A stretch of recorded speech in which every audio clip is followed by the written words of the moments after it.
Hello and welcome to Night Mind Academy. I'm glad you're here. Maybe it's been a long day, or maybe you're the kind of person who falls asleep wondering what lies beyond the stars. Either way, tonight's journey is for you. Let your mind drift and your body grow light as we explore the mysteries of our home galaxy, the Milky Way. A vast spiral of stars, dust, and invisible forces turning slowly in the dark for billions of years. Within its beauty hide secrets, rogue stars, black holes, and ancient light from the universe's earliest days. As you listen, let curiosity replace thought. Let the unknown pull you closer. And if you enjoy these calm explorations into cosmic wonder, remember to like and subscribe. It helps more dreamers find their way here. Now, close your eyes, breathe deep, and let's begin our journey through the Milky Way. Our galaxy may feel like a stable, unchanging home, a vast spiral of stars that has existed in the same form for eternity. But the truth is far more dramatic.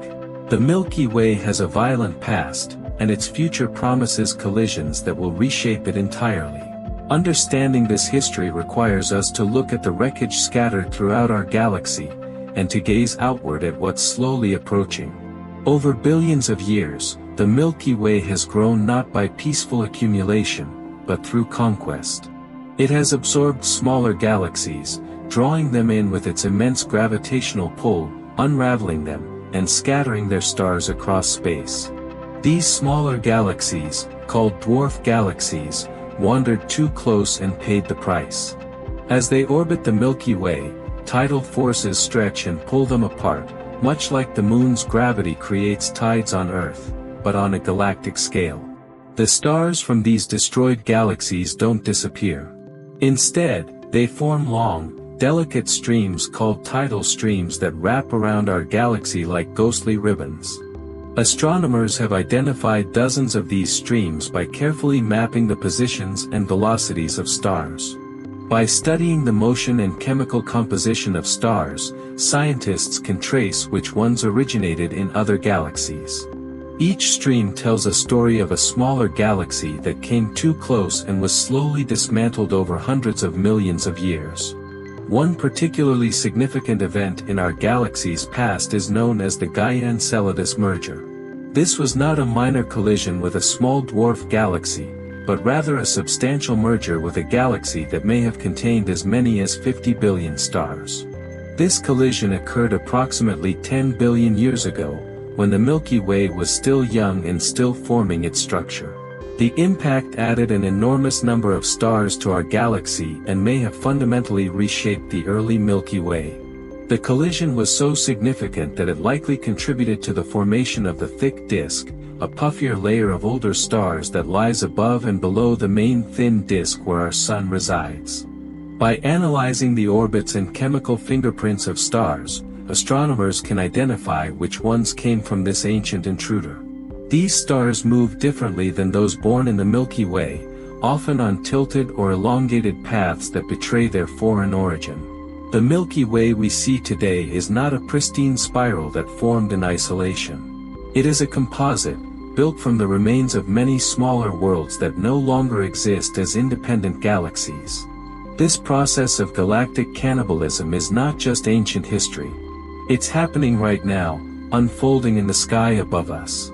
The Sagittarius dwarf galaxy is currently being torn apart by the Milky Way's gravity. This small elliptical galaxy, containing several billion stars, is caught in our gravitational grip. With each orbit around the Milky Way, tidal forces pull more stars away from the Sagittarius dwarf, stretching it into long streams. Astronomers can trace these streams wrapping around our galaxy multiple times, like ribbons wound around a sphere. The Sagittarius dwarf has already made several passes through the Milky Way's disk, and each time it loses more of its mass. Its stars are being incorporated into our galaxy's halo, and eventually, the Sagittarius dwarf will cease to exist as a distinct object. The destruction is gradual and quiet, taking place over hundreds of millions of years, but it is inevitable. In cosmic terms, we are witnessing the final chapters of this small galaxy's life, watching in slow motion as it is slowly digested by our much larger Milky Way.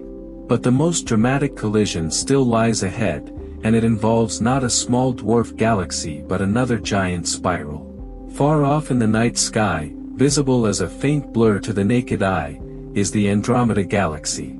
It is a spiral galaxy much like our own, lying over 2 million light-years away, yet it is moving steadily toward us at approximately 110 kilometers per second. In approximately 4.5 billion years, the Milky Way and Andromeda will collide.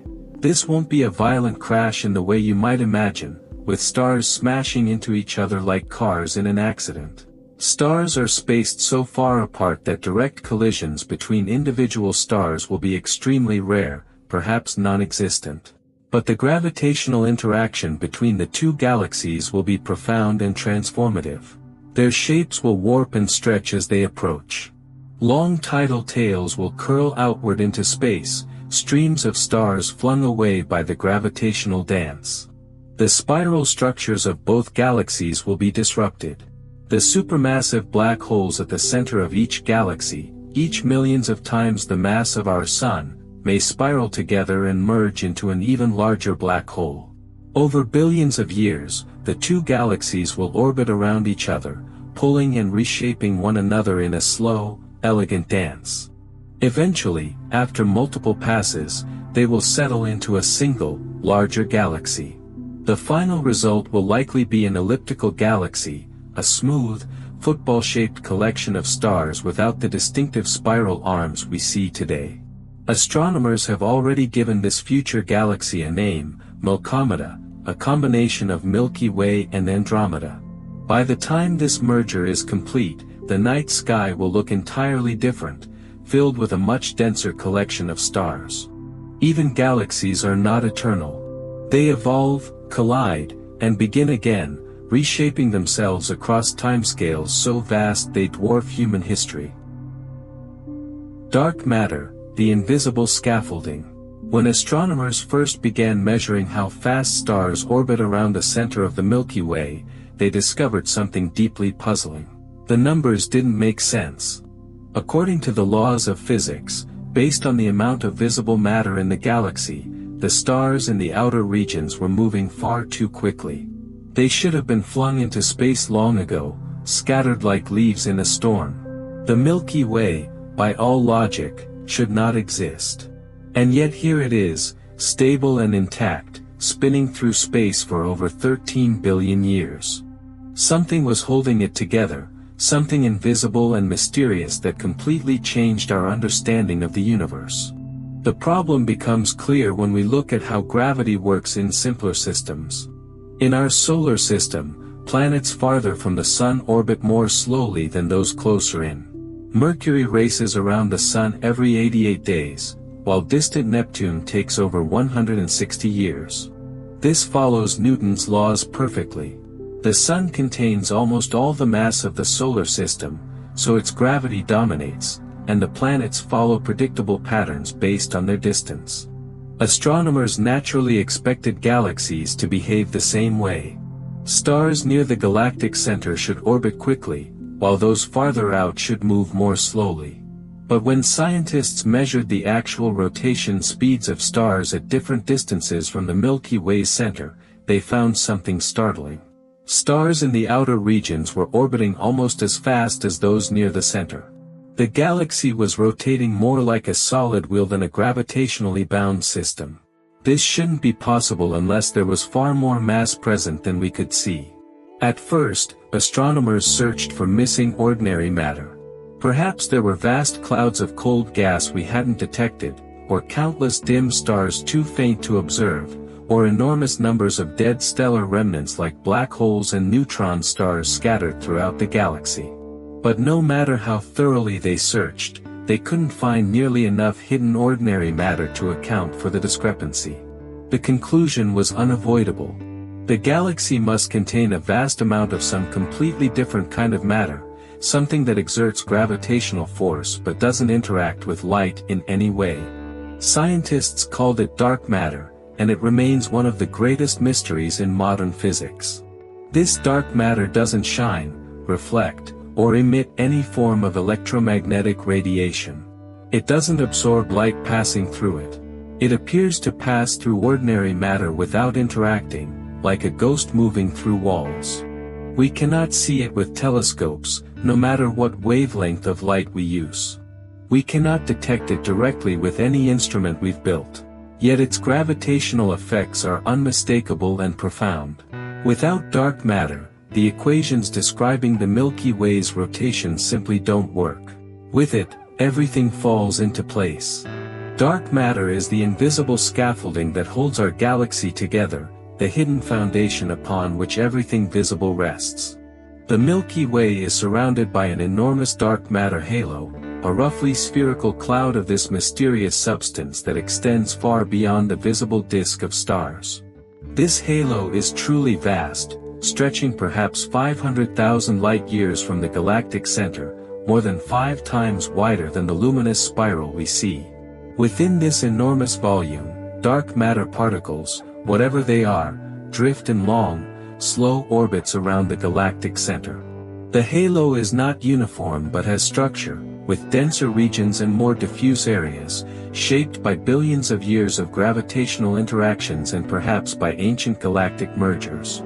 The visible Milky Way, all its hundreds of billions of stars and vast clouds of gas and dust, sits embedded within this much larger dark matter structure like a pearl in an oyster. The numbers are staggering when we tally up the mass. All the stars in the Milky Way, all the glowing gas and dark dust clouds, all the planets and asteroids and comets, everything we can actually see or detect through electromagnetic radiation, adds up to perhaps 50 to 100 billion times the mass of our Sun. That sounds enormous, and it is, but it represents only a small fraction of the galaxy's total mass. The dark matter halo outweighs all the visible matter by a factor of at least 5 to 1, possibly as much as 10 to 1. Different measurements give slightly different results, but the conclusion is always the same. Most of the Milky Way's mass is invisible to us. When we look at the galaxy, we're seeing only the tip of the iceberg, the luminous surface of something far more massive lurking beneath.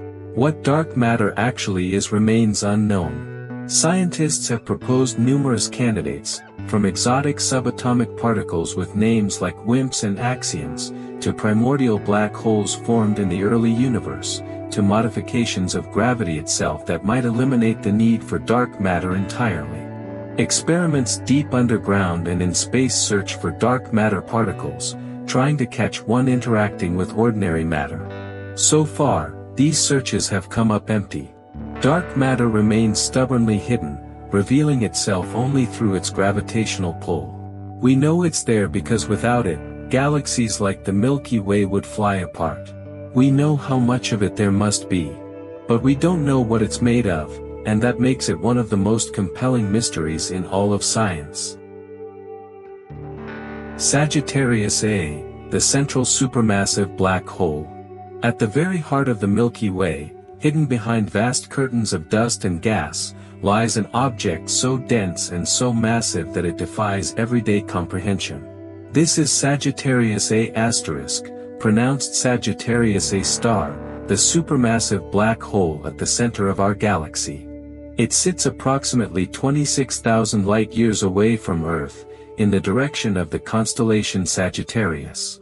Though we cannot see it directly, we know it's there, and we've measured its properties with remarkable precision. Sagittarius A** contains more than 4 million times the mass of our Sun, yet all that mass is compressed into a region smaller than the orbit of Mercury. It is a point of such extreme gravity that nothing, not even light, can escape once it crosses the event horizon, the invisible boundary that marks the point of no return. The existence of this monster at our galactic center was not always known. For decades, astronomers suspected that something massive lurked there, based on the intense radio emissions and the concentration of stars in that region. But proving the existence of a black hole is extraordinarily difficult.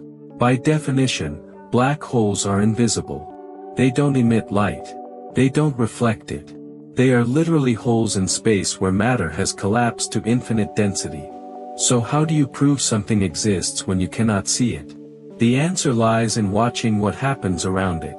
Just as you can infer the presence of wind by watching leaves blow, astronomers can infer the presence of a black hole by watching how nearby objects move. In the 1990s, two teams of astronomers began a remarkable long-term project. Using some of the world's most powerful telescopes, they started tracking individual stars near the galactic center. These weren't just casual observations. The teams followed the same stars year after year, decade after decade, carefully measuring their positions with incredible precision. What they discovered was stunning. The stars near the center weren't moving in straight lines or gentle curves. They were whipping around an invisible point at astonishing speeds, following elliptical orbits that could only be explained by the presence of an enormously massive object. One star, called S2, became particularly famous. Astronomers watched it complete an entire orbit around the invisible center, a journey that took just 16 years. At its closest approach, S2 was traveling at nearly 5,000 kilometers per second, almost 2% the speed of light. The gravitational pull required to accelerate a star to such speeds could only come from something incredibly massive and incredibly compact. By carefully tracking these stellar orbits, astronomers could use Kepler's laws of motion to calculate the mass of whatever was pulling on them. The mathematics was straightforward, the same equations used to calculate the mass of the Sun by watching planets orbit it. The answer that emerged was undeniable. At the center of these orbits sat an object containing approximately 4.1 million solar masses. Yet observations showed no visible star or cluster of stars at that location. The only explanation that fit all the data was a supermassive black hole. For this groundbreaking work, observing the stars orbiting Sagittarius A*, Reinhard Genzel and Andrea Ghez shared the 2020 Nobel Prize in Physics. They had provided the most convincing evidence yet that supermassive black holes exist and that one sits at the heart of our own galaxy. Today, Sagittarius A** appears relatively quiet. It occasionally flares with X-rays and radio waves when material falls into it, but these outbursts are modest compared to what it might be capable of. Most of the time, it sleeps, a dormant giant at the center of our galaxy. But there is compelling evidence that this wasn't always the case. Several clues suggest that in the relatively recent past, geologically speaking, Sagittarius A** was far more active. Above and below the galactic center, astronomers have discovered enormous structures called the Fermi bubbles, vast lobes of high-energy gamma rays extending tens of thousands of light-years into space. These bubbles are thought to be the remnants of a massive outburst from the galactic center, possibly occurring just a few million years ago. Such structures could be created by a period of intense activity when the black hole was consuming large amounts of material. If Sagittarius A** once burned brightly, it may have shone as a quasar, one of the most luminous objects in the universe. Quasars are supermassive black holes surrounded by swirling disks of superheated material spiraling inward. As this material falls toward the black hole, friction heats it to millions of degrees, causing it to radiate enormous amounts of energy across the electromagnetic spectrum. A quasar can outshine an entire galaxy of hundreds of billions of stars. If the Milky Way once hosted an active quasar at its center, the galaxy would have looked dramatically different, a spiral wrapped around a blinding, violent heart of light. That era has passed, but the echoes remain, written in gamma-ray bubbles and reflected light in surrounding gas clouds. Sagittarius A** now rests, but its history suggests periods of dramatic awakening. The spiral structure mystery. When you look up at the Milky Way on a clear, dark night, you might see a hazy band of light stretching across the sky.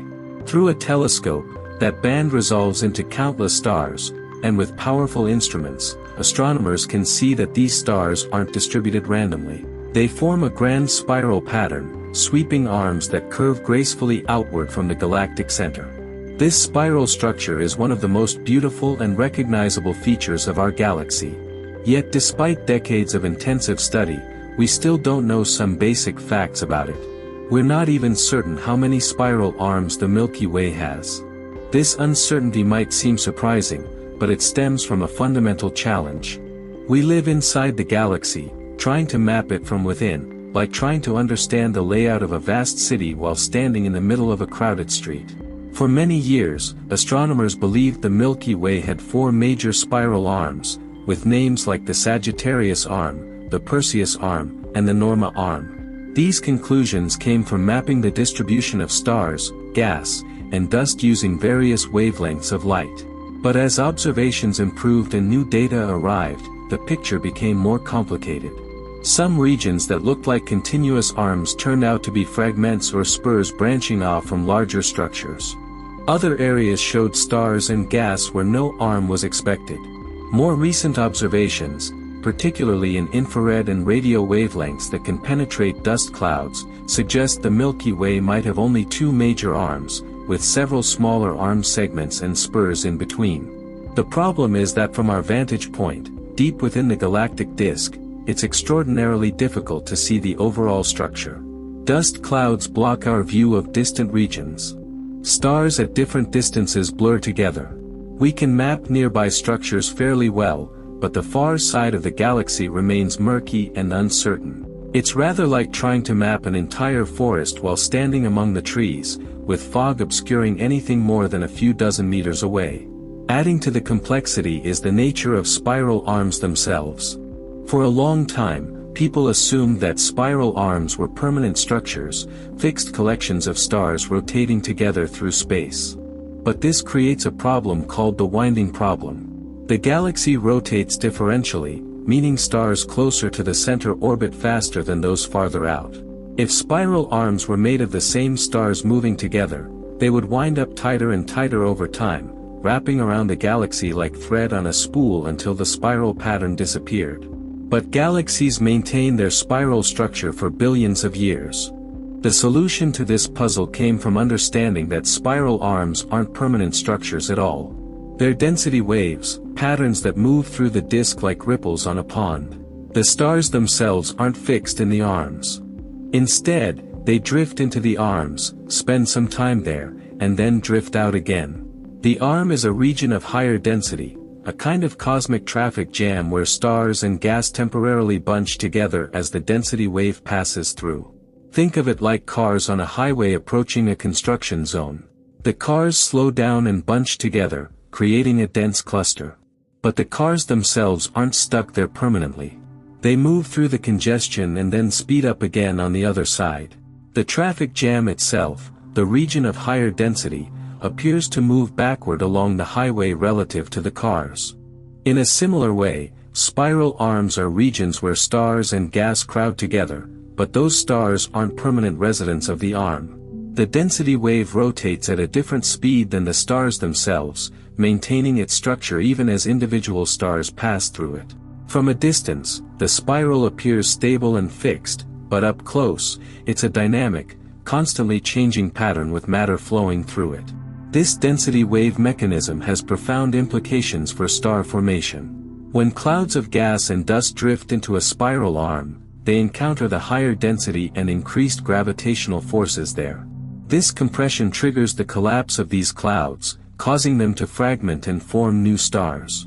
Massive young stars, bright and blue, have short lifetimes of only a few million years.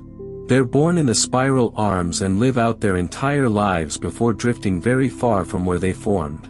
This is why spiral arms appear bright and blue in photographs. They're outlined by brilliant young stars and glowing nebulae, the stellar nurseries where these stars are born. Meanwhile, older stars, yellow and red like our Sun, have already drifted out of the arms and populate the regions between. The spiral arms aren't just patterns in the distribution of stars. They're active engines of star formation, compression zones that light up with the birth of new suns. The uncertainty about the exact number and shape of the Milky Way's spiral arms reminds us how much we still have to learn about our home galaxy. We're mapping it piece by piece, using every tool at our disposal, from radio telescopes to infrared surveys to the Gaia spacecraft's precise measurements of billions of stars. Each new observation refines our understanding, but the complete picture remains tantalizingly out of reach. We live in an age where we can photograph distant galaxies in exquisite detail, yet our own galaxy's structure remains partially mysterious, hidden by our position within it. Our solar system's galactic orbit. We often think of ourselves as stationary, standing on solid ground with the universe moving around us. But the reality is far more dynamic. Right now, as you read this, you are hurtling through space at breathtaking speed. The Earth spins on its axis at over 1,600 kilometers per hour at the equator. It orbits the Sun at about 107,000 kilometers per hour. But even this is just the beginning. Our entire solar system, the Sun and all its planets, moons, asteroids, and comets, is racing around the center of the Milky Way at approximately 828,000 kilometers per hour. That's more than 230 kilometers every single second. At this speed, you could travel from New York to Los Angeles in less than 12 seconds. Yet despite this tremendous velocity, we feel nothing. No wind rushing past, no sense of motion whatsoever.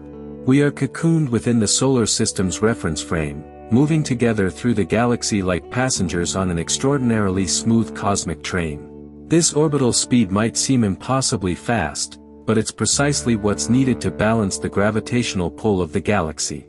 The Milky Way contains hundreds of billions of stars, vast clouds of gas and dust, and an enormous halo of dark matter. All this mass creates a powerful gravitational field that pulls on our solar system, trying to draw it inward toward the galactic center. If we were moving any slower, we would spiral inward. If we were moving faster, we might escape the galaxy altogether. Instead, we move at just the right speed to maintain a stable orbit, circling the galactic center at a distance of about 26,000 light-years.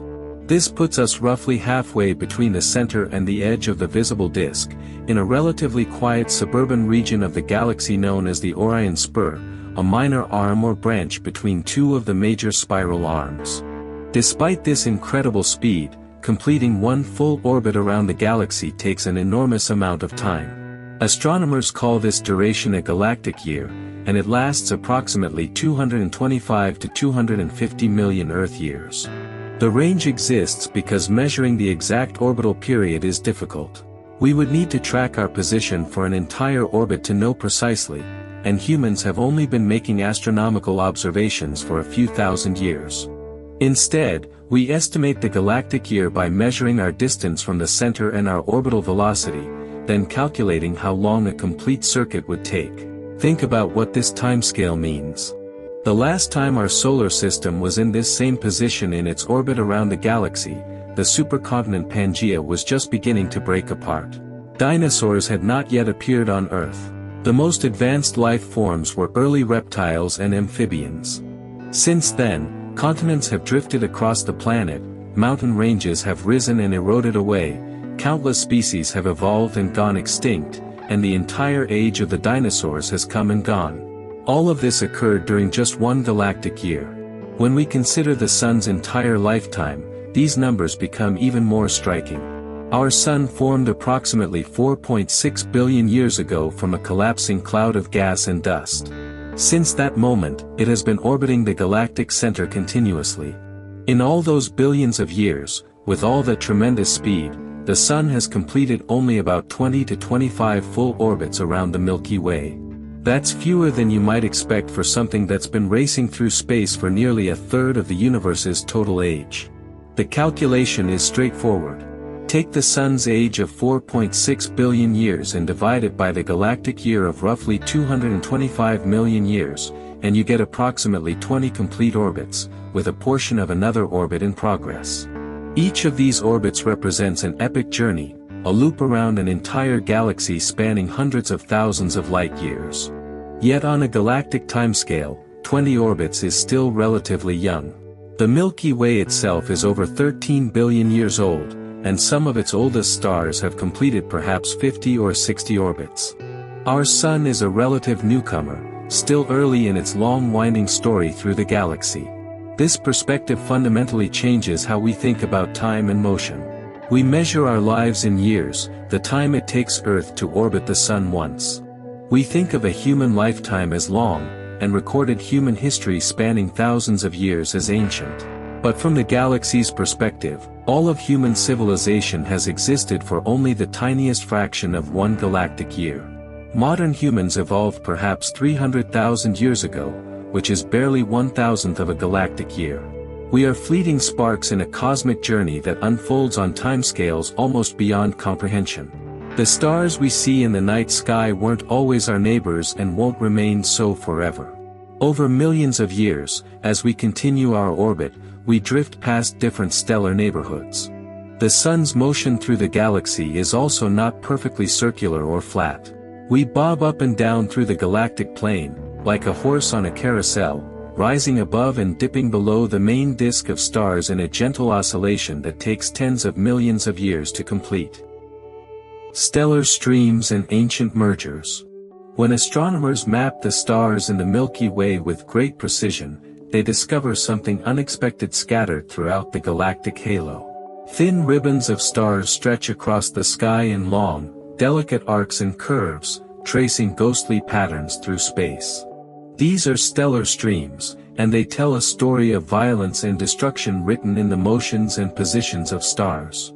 Each stream is the remnant of a smaller galaxy that wandered too close to the Milky Way and paid the ultimate price. Torn apart by immense gravitational forces, these dwarf galaxies no longer exist as distinct objects. But their stars remain, strung out along their former orbital paths like pearls on a broken necklace. These streams are some of the most direct evidence we have that the Milky Way grew through countless collisions and mergers over billions of years. The process that creates stellar streams is both beautiful and brutal. When a small galaxy approaches the Milky Way, it initially remains intact, held together by its own gravity and the gravitational binding of its dark matter halo. But as it draws closer and begins orbiting our galaxy, tidal forces come into play. These are the same forces that cause ocean tides on Earth, where the moon's gravity pulls more strongly on the side of Earth facing it than on the far side, creating a stretching effect. In the case of a dwarf galaxy orbiting the Milky Way, the side closer to our galactic center feels a stronger gravitational pull than the far side. This differential force stretches the dwarf galaxy, pulling stars away from both its leading and trailing edges.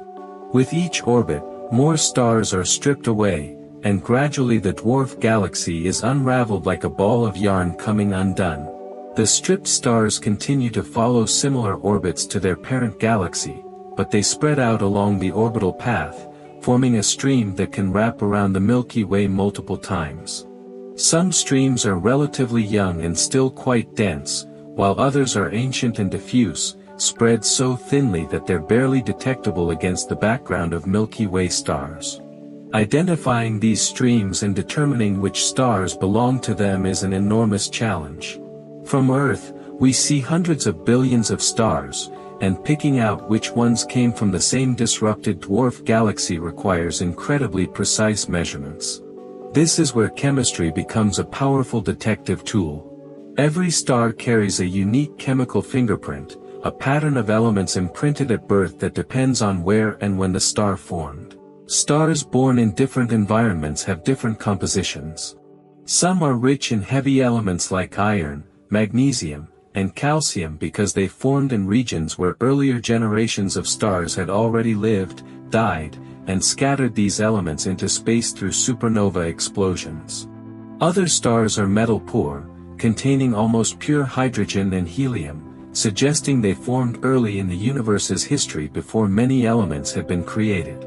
By analyzing the light from stars using spectroscopy, astronomers can determine the abundance of different elements in each star's atmosphere. Stars that form together in the same dwarf galaxy will share similar chemical signatures, like siblings sharing family traits.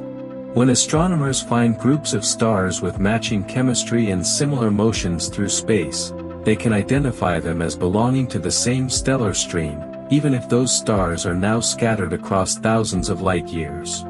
One of the most significant ancient mergers detected in the Milky Way's history is known as the Gaia-Enceladus merger, sometimes called the Gaia sausage because of the elongated shape of the orbits of stars associated with it. This wasn't a minor collision with a tiny dwarf galaxy. Based on chemical analysis and orbital reconstructions, astronomers believe Gaia-Enceladus was a substantial galaxy, perhaps containing tens of billions of stars, a significant fraction the mass of the Milky Way at the time. The collision occurred approximately 8 to 10 billion years ago, when our galaxy was still young and actively forming its structure. The impact would have been dramatic, disrupting the Milky Way's disk and sending shockwaves through the galactic structure. Many of the stars from Gaia-Enceladus now populate the thick disk and inner halo of the Milky Way. These stars can be identified by their unique chemistry and their distinctive orbital patterns. They tend to move on highly elliptical orbits that are tilted relative to the main galactic disk, plunging up and down through the plane rather than following neat circular paths. The Gaia-Enceladus merger may have had profound effects on the Milky Way's evolution. Some astronomers believe it triggered a burst of star formation by stirring up gas and causing clouds to collapse. It may have helped build the thick disk, that puffier layer of older stars that lies above and below the thin disk where our Sun resides. It probably contributed significantly to the growth of the galactic halo. This single collision added enormous mass to the Milky Way and fundamentally reshaped its structure. By studying the remnants of this ancient merger today, astronomers can reconstruct what our galaxy looked like billions of years ago and understand the violent processes that built it. The Milky Way is not a pristine spiral that formed peacefully in isolation. It is a composite, a palimpsest written over and over again by countless mergers. Each stellar stream is a chapter in that history, a ghostly trace of a galaxy that no longer exists but whose stars still shine. The warped galactic disk. When we picture the Milky Way, we typically imagine a perfect spiral galaxy, flat and symmetrical, like a disk spinning smoothly through space. Textbook illustrations show it this way, a neat geometric form with spiral arms radiating outward from a central bulge, all lying in a single plane. But the reality is messier and more interesting. The Milky Way's disk is not perfectly flat. Instead, it warps, bending upward on one side and downward on the other, like a vinyl record left too long in the sun or a spinning plate nudged off balance. This warp is subtle near the center but becomes increasingly pronounced in the outer regions, where the disk can deviate from the central plane by several thousand light-years. For decades, this warp was invisible to us because we couldn't easily map the three-dimensional structure of our own galaxy from our position within it. Only with the development of radio telescopes capable of detecting hydrogen gas, which extends far beyond the visible stars, did astronomers realize that our galactic home has this gentle but unmistakable bend. The warp is not uniform or simple. On one side of the galaxy, the outer disk curves upward, rising above the main galactic plane. On the opposite side, it curves downward, dipping below. If you could view the Milky Way edge-on from a great distance, you would see this warp structure clearly, an S-shaped curve rather than a straight line. The warp becomes more extreme the farther you go from the galactic center. In the inner regions, where the disk is thick and dense with stars, the structure remains relatively flat. But in the outer reaches, where stars are sparse and gas dominates, the warp becomes dramatic. Imagine a frisbee that someone has gently twisted, and you'll have a good mental picture of what our galaxy actually looks like. This warping affects both the stars and the gas in the outer disk.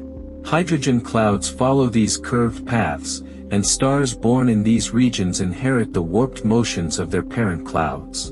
The warp is a real, physical structure, not just an optical illusion or measurement error. What causes this warping? Astronomers have debated this question for years and have identified several likely culprits. One significant factor is the gravitational influence of satellite galaxies. The Milky Way is not alone in space. It's surrounded by dozens of smaller companion galaxies orbiting it, including the Large and Small Magellanic Clouds, two relatively massive dwarf galaxies visible from the southern hemisphere. These satellites exert gravitational forces on the outer disk of the Milky Way. As they orbit, they tug on the gas and stars in the outer regions, pulling the disk out of alignment. Computer simulations have shown that the passage of satellite galaxies can create and maintain warps similar to what we observe. The Magellanic Clouds, in particular, are suspect. They may have passed close to the Milky Way relatively recently in cosmic terms, perhaps a few 100 million years ago, and their gravitational influence could have twisted the outer disk. Some models suggest that the Magellanic Clouds themselves may be on their first close approach to the Milky Way, making them recent visitors whose arrival disturbed the previously stable structure. Dark matter also plays a crucial role in the warp's formation and evolution. The Milky Way's dark matter halo is not a perfect sphere. It has its own shape and structure, possibly elongated or lumpy, shaped by billions of years of gravitational interactions and accretion. If the dark matter halo is tilted or asymmetric relative to the visible disk, it can exert torques on the outer regions, twisting them into a warp. The outer disk, where stars are sparse and gas dominates, is less rigidly held in place than the dense inner regions. It's more susceptible to external forces and can respond to gravitational nudges from both satellite galaxies and irregularities in the dark matter distribution. Some astronomers believe the warp may be a combination of both effects, satellite galaxies providing the initial disturbance and the asymmetric dark matter halo maintaining and shaping the warp over time. Untangling these contributions requires detailed computer models and careful comparison with observations. Adding another layer of complexity, the warp itself is not static. It wobbles. As the galaxy rotates, the warp pattern rotates too, but at a different speed than the stars and gas. This creates a kind of precession, like the wobble of a spinning top. The warp moves around the galaxy in a slow wave, taking hundreds of millions of years to complete one cycle. From our perspective inside the galaxy, we see this as a changing pattern in the outer disk structure. Recent studies using data from the Gaia spacecraft, which has measured the positions and motions of over 1 billion stars with unprecedented precision, have detected this wobbling motion. The warp is not a frozen feature but a dynamic, evolving structure. Different parts of the disk oscillate up and down at different rates, creating a rippling effect. This wobble may be driven by ongoing gravitational interactions with satellite galaxies, by waves propagating through the disk, or by the complex interplay between the visible matter and the dark matter halo. Understanding these dynamics helps astronomers model how galaxies evolve and respond to external influences over cosmic time. The Milky Way is not a rigid, unchanging structure. It breathes, flexes, and responds to forces from within and without, maintaining its spiral form while constantly adjusting its shape. Hypervelocity stars, galactic escapees. Most stars in the Milky Way live quiet, predictable lives, orbiting the galactic center at steady speeds determined by their distance from the core. They follow gravitational rules, bound to the galaxy by the combined mass of hundreds of billions of stars and vast amounts of dark matter. But among these well-behaved stars, astronomers have discovered a small population of outliers, rogues traveling at such astonishing speeds that they're destined to escape the Milky Way entirely. These are hypervelocity stars, and they're moving at over 1 million kilometers per hour, fast enough to break free from the galaxy's gravitational grip and journey alone into the vast darkness of intergalactic space. Their existence raises fascinating questions about the violent processes that can occur in seemingly stable galaxies and about the mechanisms that can accelerate objects to such extreme velocities. The discovery of hypervelocity stars came as a surprise.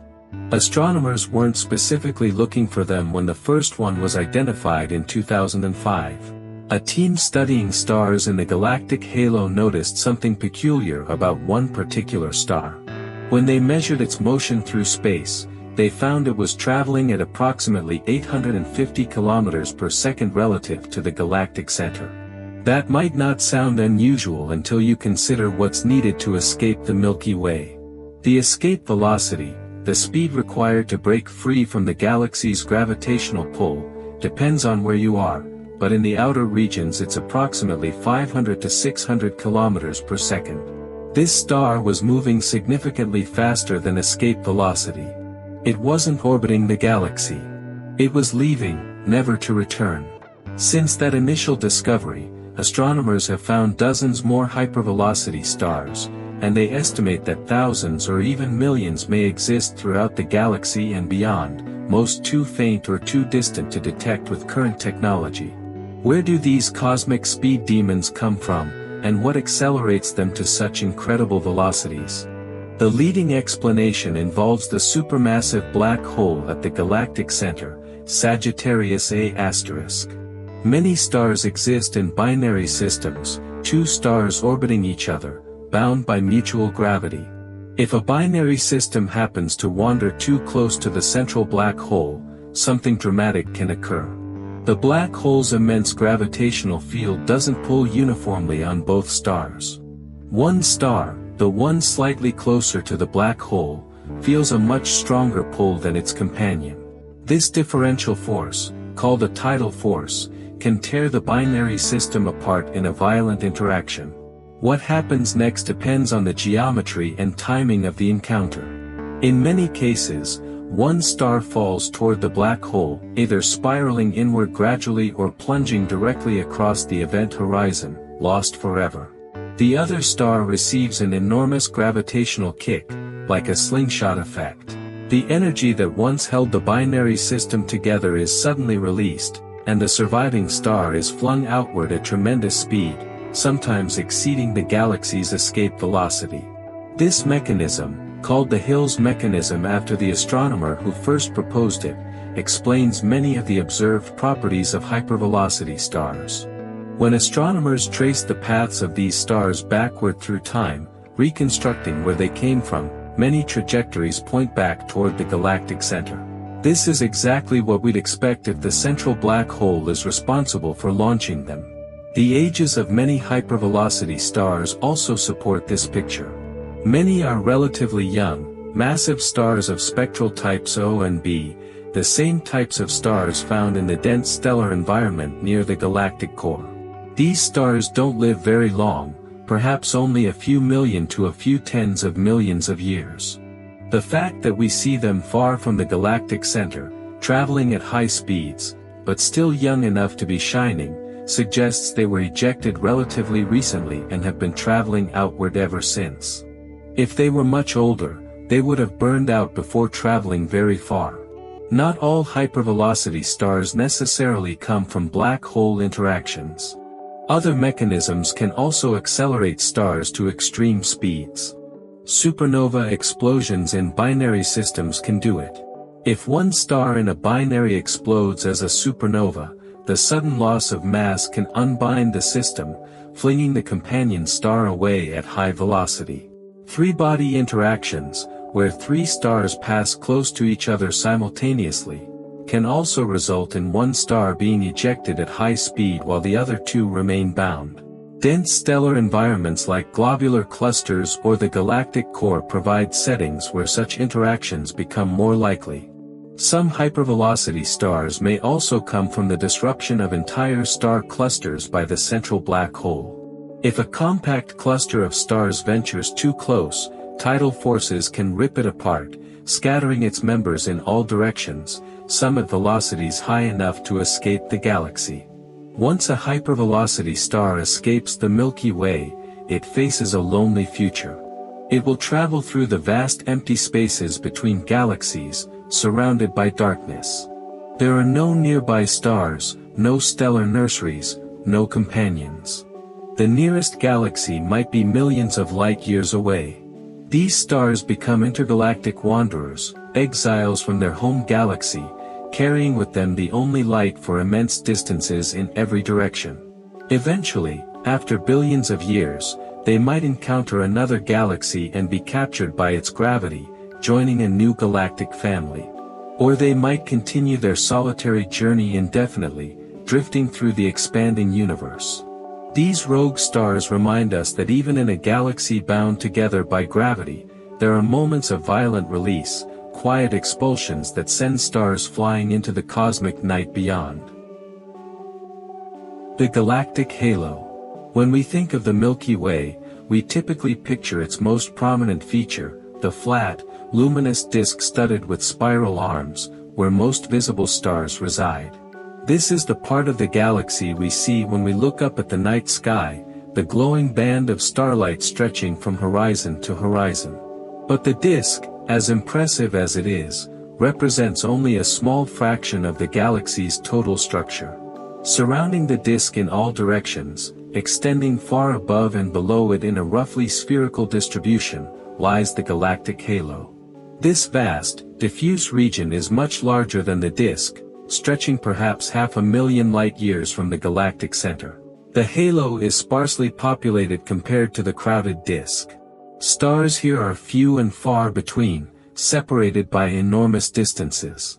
Yet despite its emptiness, the halo holds profound secrets about the galaxy's history and contains the majority of the Milky Way's total mass, hidden in the form of dark matter. The stars that inhabit the halo are fundamentally different from those in the disk. They are ancient, among the oldest objects in the galaxy, with ages approaching 13 billion years.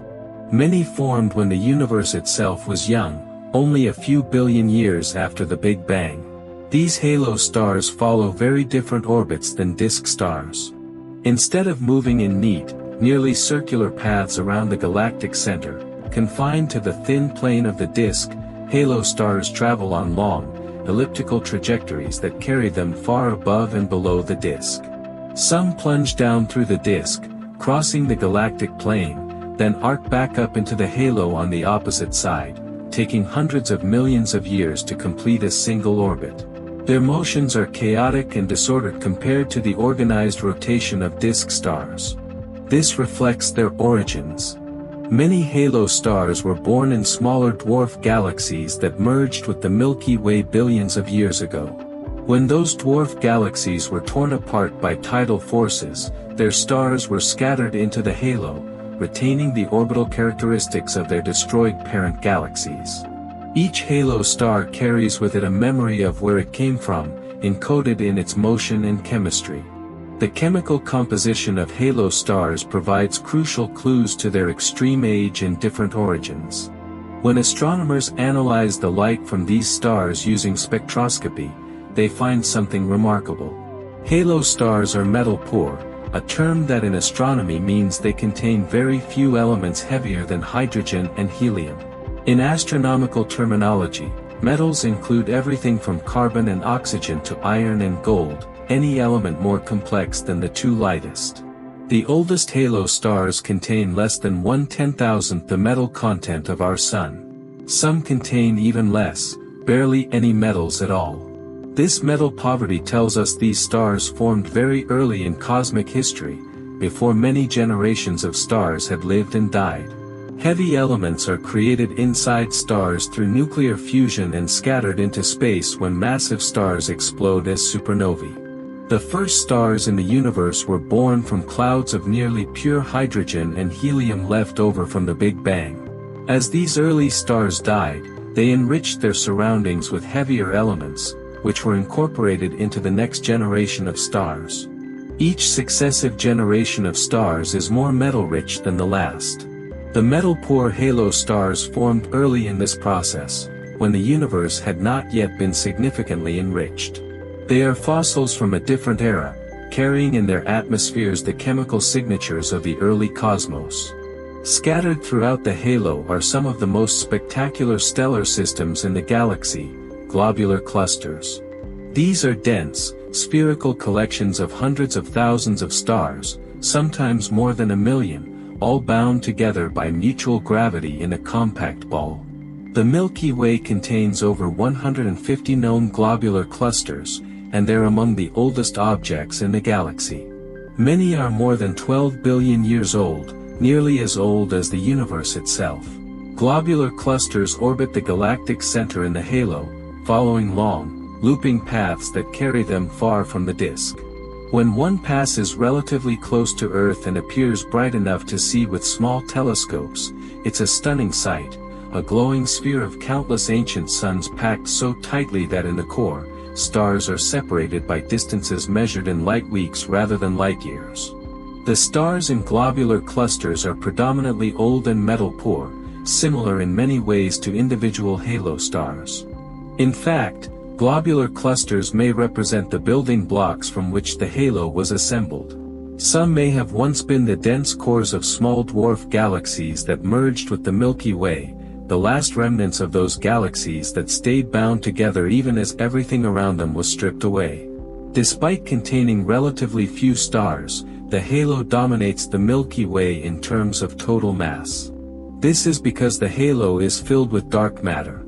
The visible stars, the ancient metal-poor suns and the globular clusters, are merely tracers, revealing the presence of a much larger, invisible structure.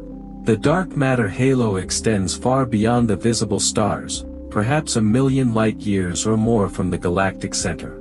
All the stars, gas, and dust in the Milky Way, everything we can see with telescopes across all wavelengths of light, adds up to perhaps 50 to 100 billion solar masses.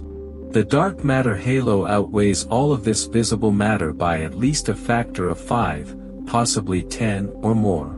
Most of the Milky Way's mass is invisible, permeating the halo in a vast, diffuse cloud of particles we cannot directly detect. This dark matter provides the gravitational scaffolding that holds the galaxy together. Star formation, past, present, and future. Stars are not eternal. They are born, they live, and they die. And throughout the Milky Way, this cycle of stellar birth and death has been playing out for over 13 billion years, continuously reshaping the galaxy and enriching it with new elements. But star formation is not a uniform, steady process. The rate at which new stars are born has varied dramatically over the galaxy's history, and understanding this process, how stars form, where they form, and why the rate changes over time, reveals fundamental truths about the life cycle of galaxies and the complex interplay between matter, energy, and gravity that shapes the cosmos. Stars are born in stellar nurseries, vast clouds of cold molecular gas that drift through the galaxy. These molecular clouds are among the largest structures in the Milky Way, some spanning hundreds of light-years across and containing enough material to form tens of thousands or even hundreds of thousands of stars. The clouds are composed primarily of molecular hydrogen, the two-atom form of hydrogen that exists at extremely cold temperatures, typically only 10 to 20 degrees above absolute zero. Mixed with the hydrogen are traces of other molecules, carbon monoxide, ammonia, water vapor, and even complex organic compounds, along with tiny dust grains made of carbon, silicon, and ice. These clouds appear as dark patches against the background stars when viewed in visible light because the dust blocks and absorbs starlight. But when observed with infrared or radio telescopes that can penetrate the dust, these apparently dark regions reveal themselves to be glowing with activity, lit from within by the warm radiation of forming stars. Star formation begins when something disturbs the delicate balance within a molecular cloud. For millions of years, a cloud might drift peacefully through space, held in equilibrium. Internal pressure from the motion of gas molecules pushes outward, while gravity pulls inward. As long as these forces balance, the cloud remains stable. But if something compresses part of the cloud, gravity can gain the upper hand. Regions within the cloud become denser and begin to collapse under their own weight. As material falls inward, it heats up and spins faster, forming a flattened disk around a growing central protostar. Over hundreds of thousands of years, the protostar accumulates more mass, and its core grows hotter and denser. Eventually, when the temperature and pressure at the center become extreme enough, nuclear fusion ignites. Hydrogen atoms fuse into helium, releasing enormous amounts of energy, and a star is born. The new star's intense radiation and powerful stellar winds blow away the surrounding gas and dust, revealing the newborn sun. Often, stars form not in isolation but in groups or clusters, dozens or hundreds of stars born from the same collapsing cloud. Billions of years ago, during the Milky Way's youth, star formation was much more vigorous than it is today. The galaxy was filled with vast reservoirs of cold, dense gas, the raw material for making stars.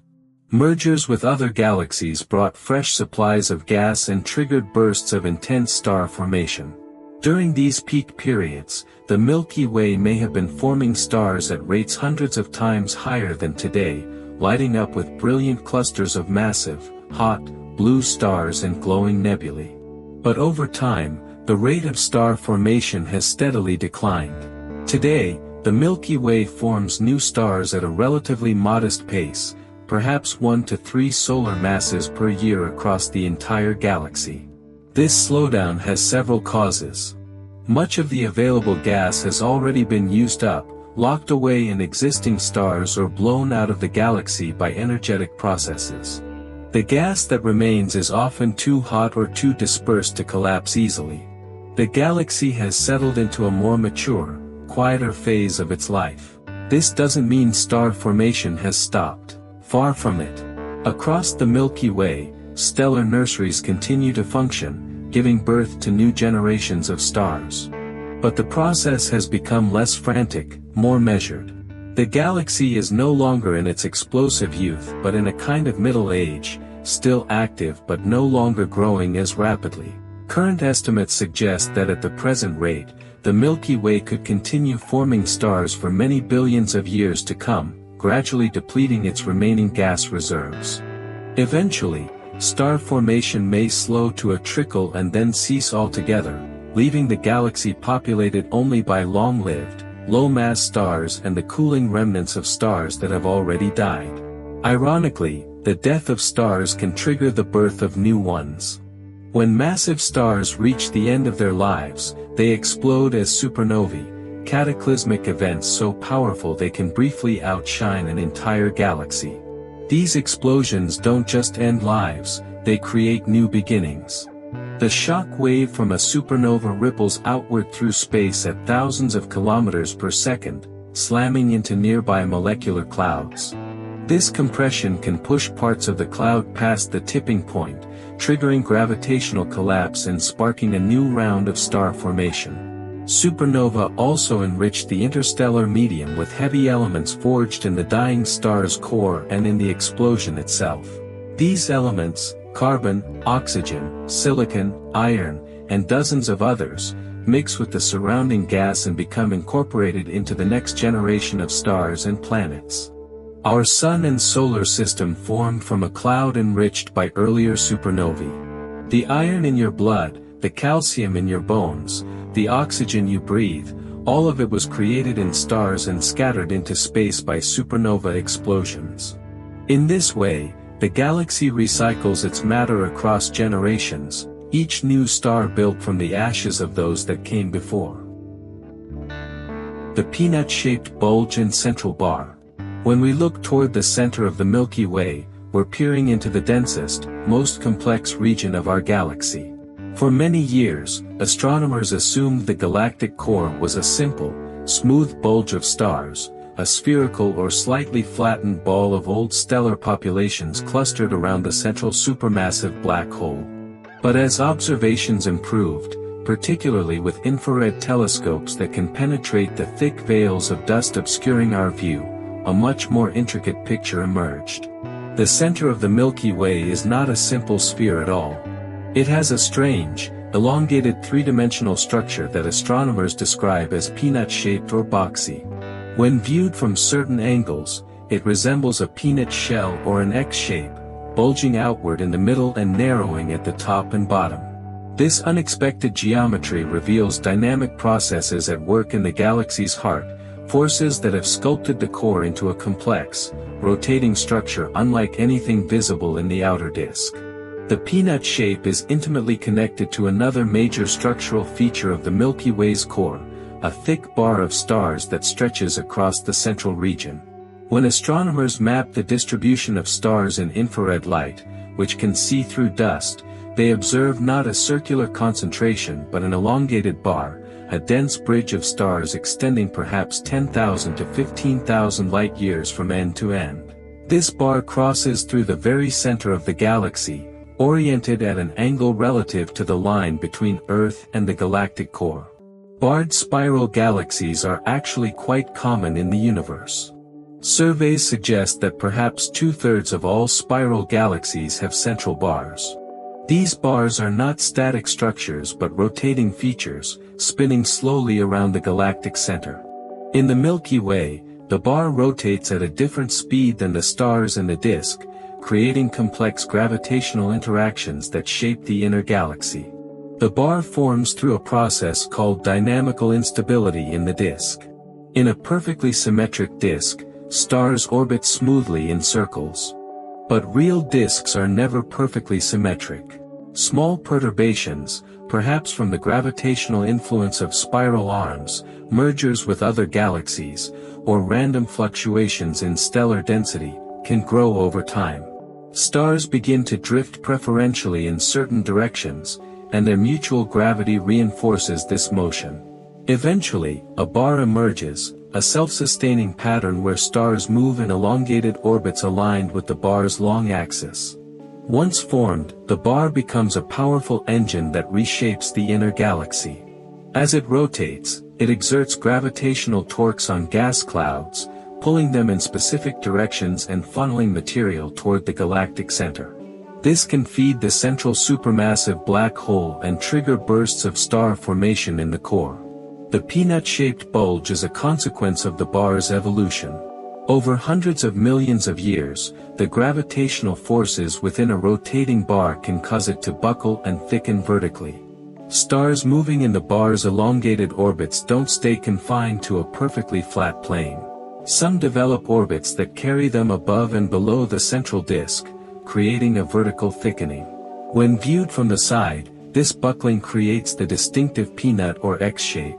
The bulge swells in the middle and narrows at the ends, forming a three-dimensional structure that extends several thousand light-years above and below the galactic plane. From our vantage point inside the galaxy, we see this structure somewhat edge-on, which makes the peanut shape visible in infrared maps. The formation of this peanut bulge is not unique to the Milky Way. Astronomers have observed similar structures in external galaxies, and computer simulations of barred galaxies often produce peanut-shaped bulges naturally as bars evolve and buckle over time.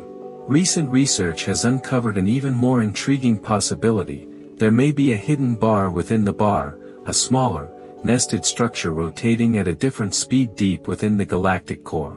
This secondary bar would be much shorter than the main bar, perhaps only a few thousand light-years long, and tilted at a different angle. Detecting such a structure is extraordinarily difficult because of the immense crowding of stars near the galactic center and the obscuring dust that blocks visible light.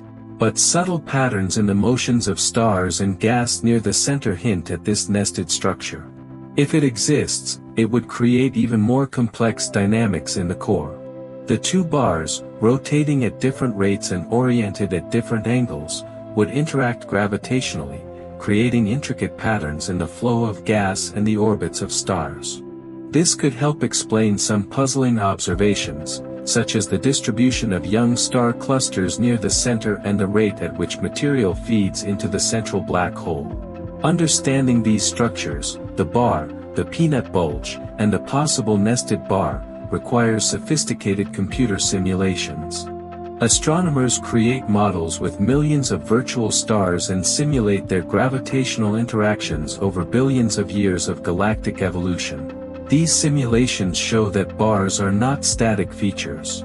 They evolve, change shape, speed up or slow down, buckle vertically, and interact with spiral arms in the outer disk.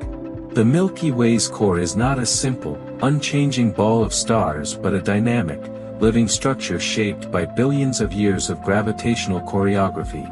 Every orbit, every interaction between stars and gas, contributes to the ongoing evolution of this intricate three-dimensional architecture. The heart of our galaxy is far more complex and fascinating than early astronomers ever imagined. Interstellar medium. the space between stars. When we look up at the night sky, we see stars, brilliant points of light scattered across the darkness. It's natural to assume that the space between those stars is empty, a perfect vacuum separating one sun from another. But this assumption is wrong. The space between stars is not empty at all. It's filled with a thin but incredibly important substance called the interstellar medium, a complex mixture of gas, dust, and plasma that permeates the entire galaxy. Though far more tenuous than any vacuum we can create on Earth, with densities sometimes as low as 1 atom per cubic centimeter, the interstellar medium plays a crucial role in galactic evolution. It's the raw material from which new stars form, the repository for material ejected by dying stars, and the medium through which energy and matter flow throughout the galaxy. Understanding the interstellar medium is essential to understanding how galaxies live, breathe, and change over cosmic time. The interstellar medium is not uniform or static. It exists in multiple phases with wildly different properties coexisting in the same region of space. The coldest and densest phase consists of molecular clouds, where hydrogen exists in molecular form and temperatures drop to just 10 or 20 degrees above absolute zero. These are the stellar nurseries where stars are born. Then there are warm neutral regions where hydrogen atoms float individually, not bound into molecules, with temperatures around a few thousand degrees. Hotter still are regions of ionized gas, where ultraviolet radiation from young, massive stars has stripped electrons from atoms, creating glowing nebulae with temperatures reaching 10,000 degrees or more. And finally, there's a hot ionized phase, a diffuse plasma heated to hundreds of thousands or even millions of degrees by supernova shock waves and stellar winds. This hot gas fills vast volumes of space, creating enormous bubbles and cavities carved out by energetic events. All these phases interact, exchanging matter and energy in a continuous, dynamic process. The interstellar medium is turbulent, stirred constantly by energy injected from stars.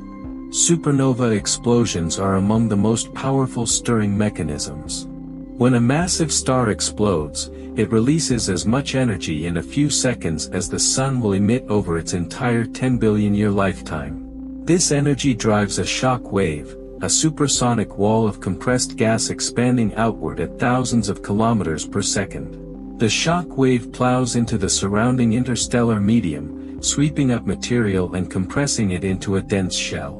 Behind the shock front lies a hot bubble of gas heated to millions of degrees by the explosion. Over time, the shock wave slows as it encounters more material, but it can travel hundreds of light years before dissipating, creating enormous cavities in the interstellar medium. These supernova remnants are visible as expanding shells of glowing gas, some of the most beautiful objects in the galaxy when viewed through telescopes.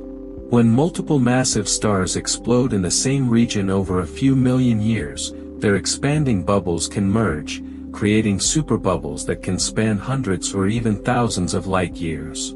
These structures are common in regions of active star formation where many massive stars are born together. The combined energy from multiple supernovae creates cavities so large they can punch through the entire thickness of the galactic disk. When this happens, hot gas vents upward and downward into the halo, creating what astronomers call galactic chimneys or fountains. These chimneys are vertical channels through which hot, low-density gas escapes from the disk into the halo above and below. As the gas rises, it cools and eventually condenses, then falls back down onto the disk over millions of years, creating a circulation pattern. This galactic fountain redistributes matter and energy between the disk and halo, mixing material, spreading heavy elements created in stars throughout the galaxy, and regulating the conditions for star formation. The interstellar medium also contains dust, tiny solid grains of material measuring less than a micron across, smaller than the width of a human hair. These dust grains are made of various materials: carbon in the form of graphite or complex organic molecules, silicates similar to sand, and ices composed of water, carbon dioxide, and other frozen compounds. Dust makes up only about 1% of the interstellar medium's mass, but it has effects far out of proportion to its abundance. Dust absorbs and scatters starlight, making distant regions of the galaxy appear dim or completely invisible in visible light. The dark lanes we see cutting through the Milky Way on a clear night are not empty spaces but regions where dense dust clouds block the light from stars behind them. Dust also plays a crucial role in the formation of stars and planets.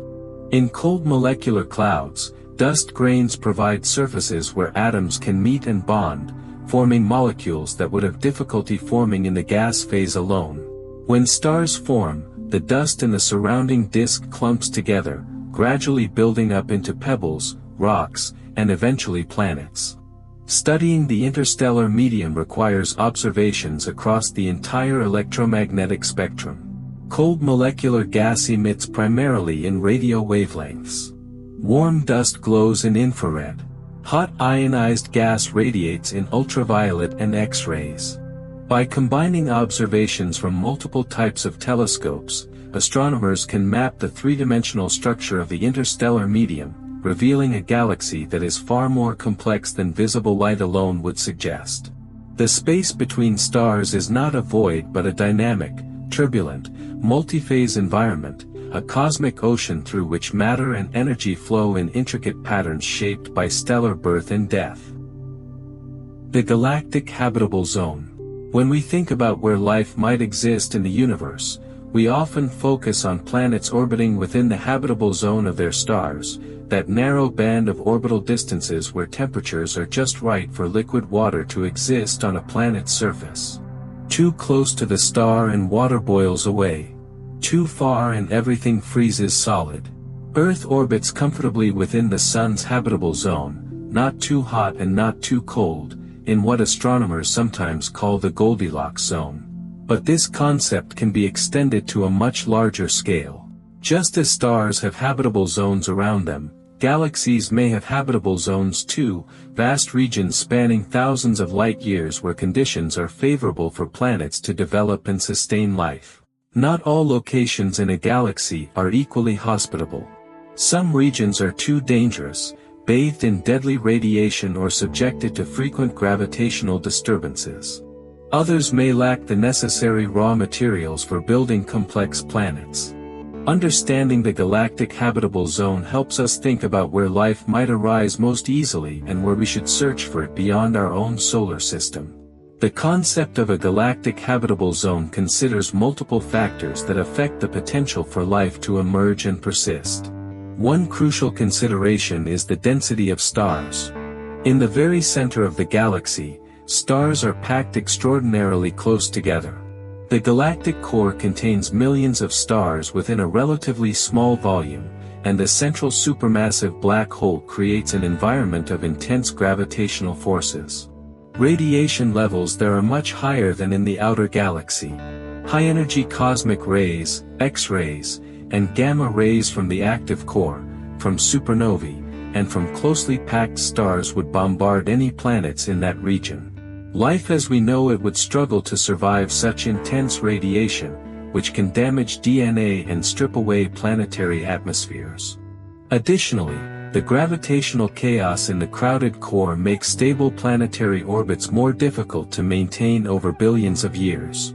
Close encounters between stars, while rare, are more frequent in dense environments and could disrupt planetary systems, flinging planets out of their orbits or causing collisions. At the opposite extreme, the outer edges of the galaxy present different challenges. Star density drops dramatically in the outer regions, and with fewer stars comes less of something crucial for life, heavy elements. In astronomy, heavy elements are called metals, everything heavier than hydrogen and helium. These elements, carbon, nitrogen, oxygen, silicon, iron, and so forth, are essential for building rocky planets and organic molecules. But they're not created in the Big Bang. They're forged inside stars through nuclear fusion and scattered into space when stars die, particularly in supernova explosions. The outer regions of the galaxy, where fewer generations of stars have lived and died, are metal poor. Gas clouds there contain mostly hydrogen and helium with only trace amounts of heavier elements. Planets that form in these regions would be more likely to be gas giants without solid surfaces, or small, icy worlds lacking the geological complexity that seems important for life. Additionally, the outer galaxy receives less energy from cosmic sources. Fewer supernovae mean less stirring of the interstellar medium and less triggering of star formation. Somewhere between these extremes lies the galactic habitable zone, a broad ring-shaped region where conditions are more favorable. This zone is thought to lie roughly between 15,000 and 30,000 light-years from the galactic center, though estimates vary. In this region, star density is moderate, high enough that planetary systems receive sufficient heavy elements from previous generations of stars, but not so high that radiation and gravitational disruptions become problematic. Supernovae occur often enough to enrich the interstellar medium but not so frequently that nearby planets are constantly sterilized by radiation. The environment is relatively stable, allowing planetary systems billions of years of uninterrupted evolution, time for complex chemistry to develop and for life to emerge and evolve. Our solar system lies almost precisely within this favorable zone. We orbit the galactic center at a distance of about 26,000 light-years, well within the estimated galactic habitable zone. Moreover, our specific location within the galaxy offers additional advantages. We reside in the Orion Spur, a minor branch or spur between two of the Milky Way's major spiral arms, the Sagittarius Arm and the Perseus Arm. This is not one of the galaxy's grand highways but a quieter side street. The major spiral arms are regions of higher star density and more active star formation. They contain more massive stars, which means more supernovae. While supernovae enrich the galaxy with heavy elements, they're also dangerous. A supernova within a few dozen light-years of Earth could bathe our planet in harmful radiation, potentially causing mass extinctions. By residing in the Orion Spur, between the major arms, we're in a calmer neighborhood where such catastrophic events are less frequent. There's another advantage to our position related to how we move through the galaxy. As the solar system orbits the galactic center, it also moves relative to the spiral arms. The arms themselves are density waves that rotate at a different speed than individual stars. Most stars drift in and out of spiral arms over time, spending periods in the dense, active arms and periods in the quieter interarm regions. But Earth orbits near something called the corotation radius, a special distance from the galactic center where the orbital speed of stars matches the rotation speed of the spiral arms. This means we stay roughly in sync with the spiral pattern, avoiding frequent passages through the more dangerous arm regions. We found ourselves in a stable, quiet corner of the galaxy, a cosmic safe haven where conditions have remained favorable for billions of years, long enough for life to emerge, evolve, and develop intelligence. Cosmic recycling, matter across generations. Nothing in the universe is truly permanent. Stars shine for millions or billions of years, seemingly eternal from our brief human perspective, but they too have lifetimes. They are born from clouds of gas, they live by burning fuel in their cores, and eventually they die, returning their material to the galaxy in various ways depending on their mass and type. But this is not the end of the story. The matter scattered by dying stars doesn't simply disappear into the void. It mixes with the interstellar medium, cools, condenses, and eventually becomes part of new clouds from which the next generation of stars and planets will form. This process of cosmic recycling has been ongoing for billions of years, cycling matter through the galaxy in an endless loop of death and rebirth. Every atom in your body has passed through this cycle multiple times, forged in ancient stars, scattered into space, and eventually incorporated into the cloud that formed our sun and solar system. Stars return material to the galaxy through several mechanisms, and the method depends largely on the star's mass. Low-mass stars like our Sun will end their lives relatively gently. After spending billions of years fusing hydrogen into helium in their cores, they eventually exhaust their fuel. The core contracts and heats up, while the outer layers expand dramatically, and the star becomes a red giant, swelling to hundreds of times its original size. Eventually, the outer layers become so distended that the star's gravity can no longer hold them. These outer layers drift away into space, forming what astronomers call a planetary nebula, a beautiful shell of glowing gas expanding outward at tens of kilometers per second. The term is misleading because it has nothing to do with planets. Early astronomers using primitive telescopes thought these objects looked like planetary disks, and the name stuck. The planetary nebula continues to expand, eventually mixing with the surrounding interstellar medium and dispersing over tens of thousands of years. Meanwhile, the star's core remains behind as a white dwarf, a dense, hot ember slowly cooling over billions of years, no longer producing energy through fusion.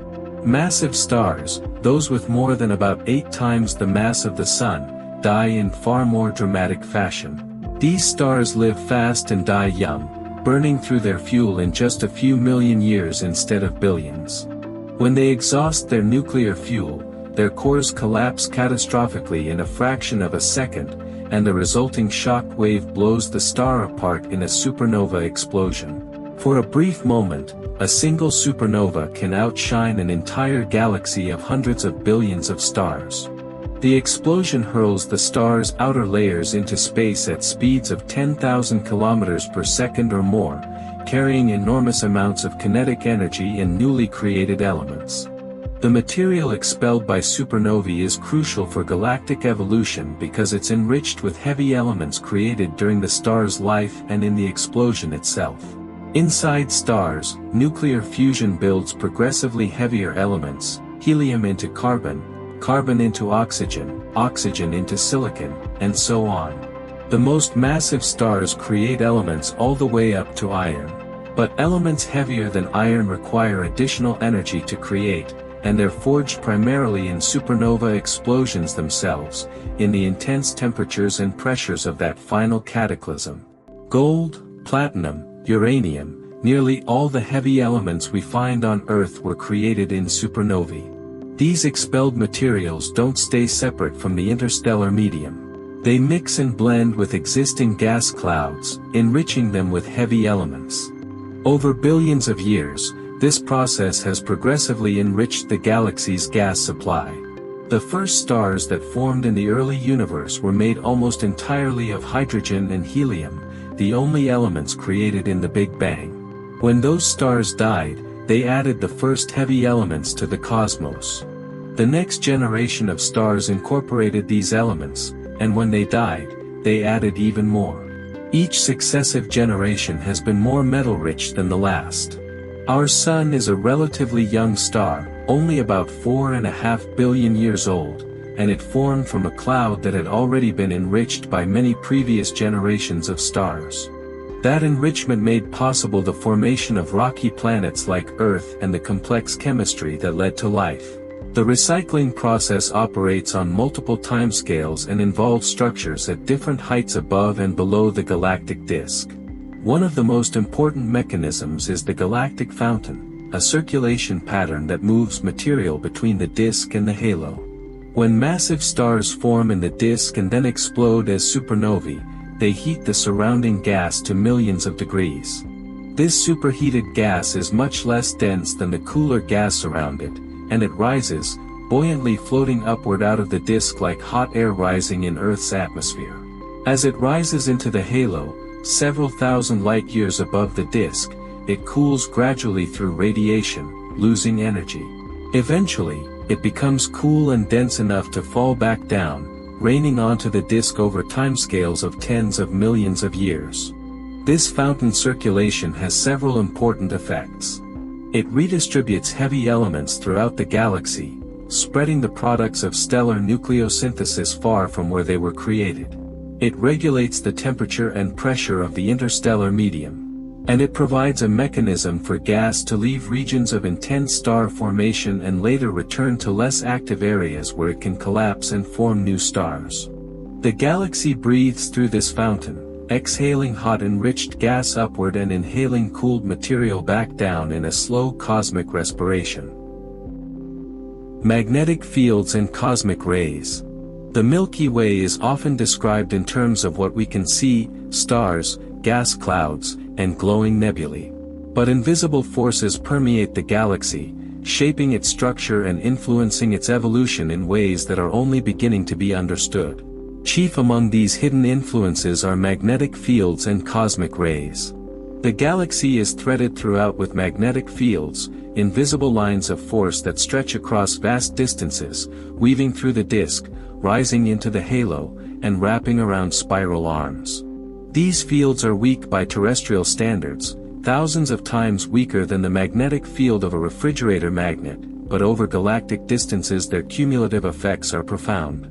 Streaming along and across these magnetic field lines are cosmic rays, high-energy particles, mostly protons and atomic nuclei, traveling at nearly the speed of light.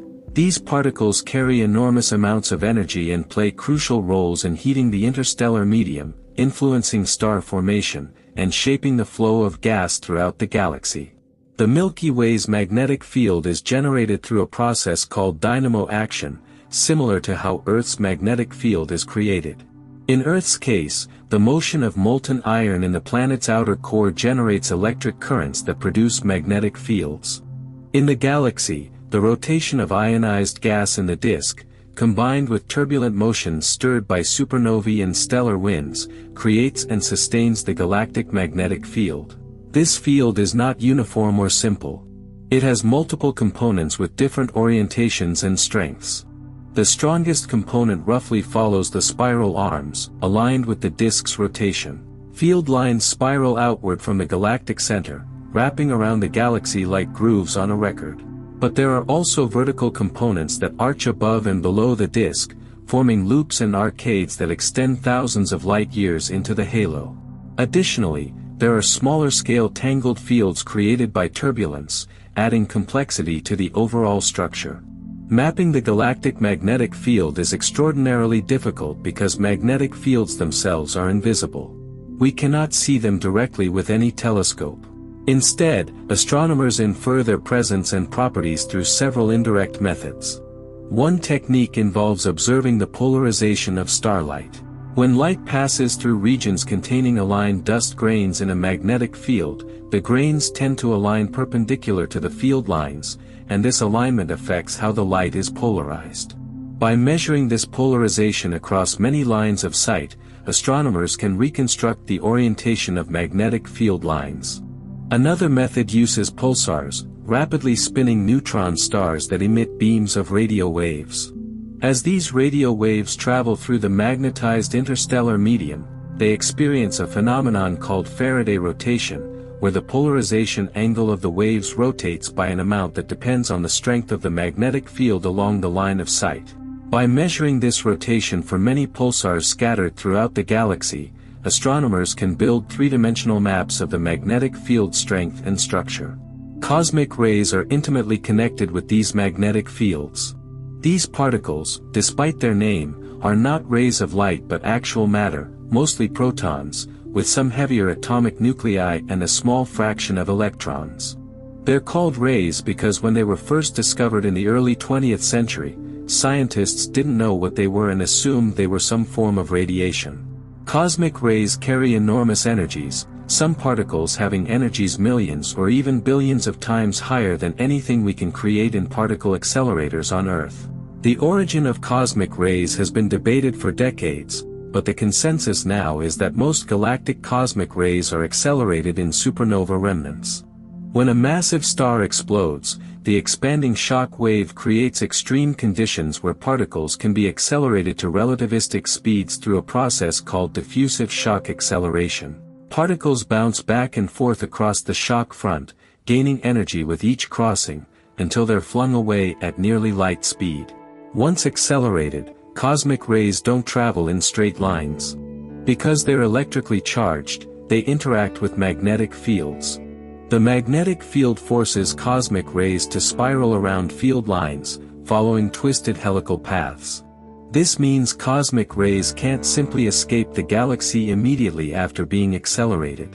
Instead, they're trapped by the tangled magnetic field, bouncing around the galaxy for millions of years before eventually escaping into intergalactic space.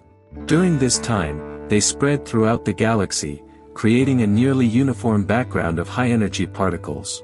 Right now, as you read this, cosmic ray particles are passing through your body, millions of them every second.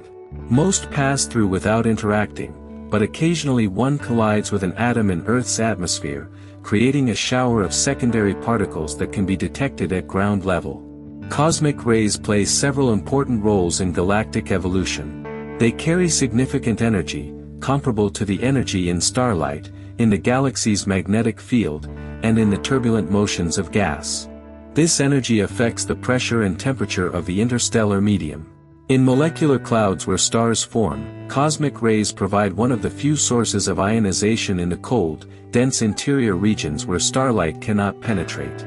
This ionization is crucial because it allows magnetic fields to couple to the gas. Without it, the gas would be electrically neutral and wouldn't interact with magnetic fields. The magnetic fields, in turn, provide support against gravitational collapse, regulating how and where stars form. Too much magnetic support can prevent clouds from collapsing at all, while too little allows runaway collapse. The balance, mediated by cosmic rays, influences the rate of star formation throughout the galaxy and shapes the structure of molecular clouds.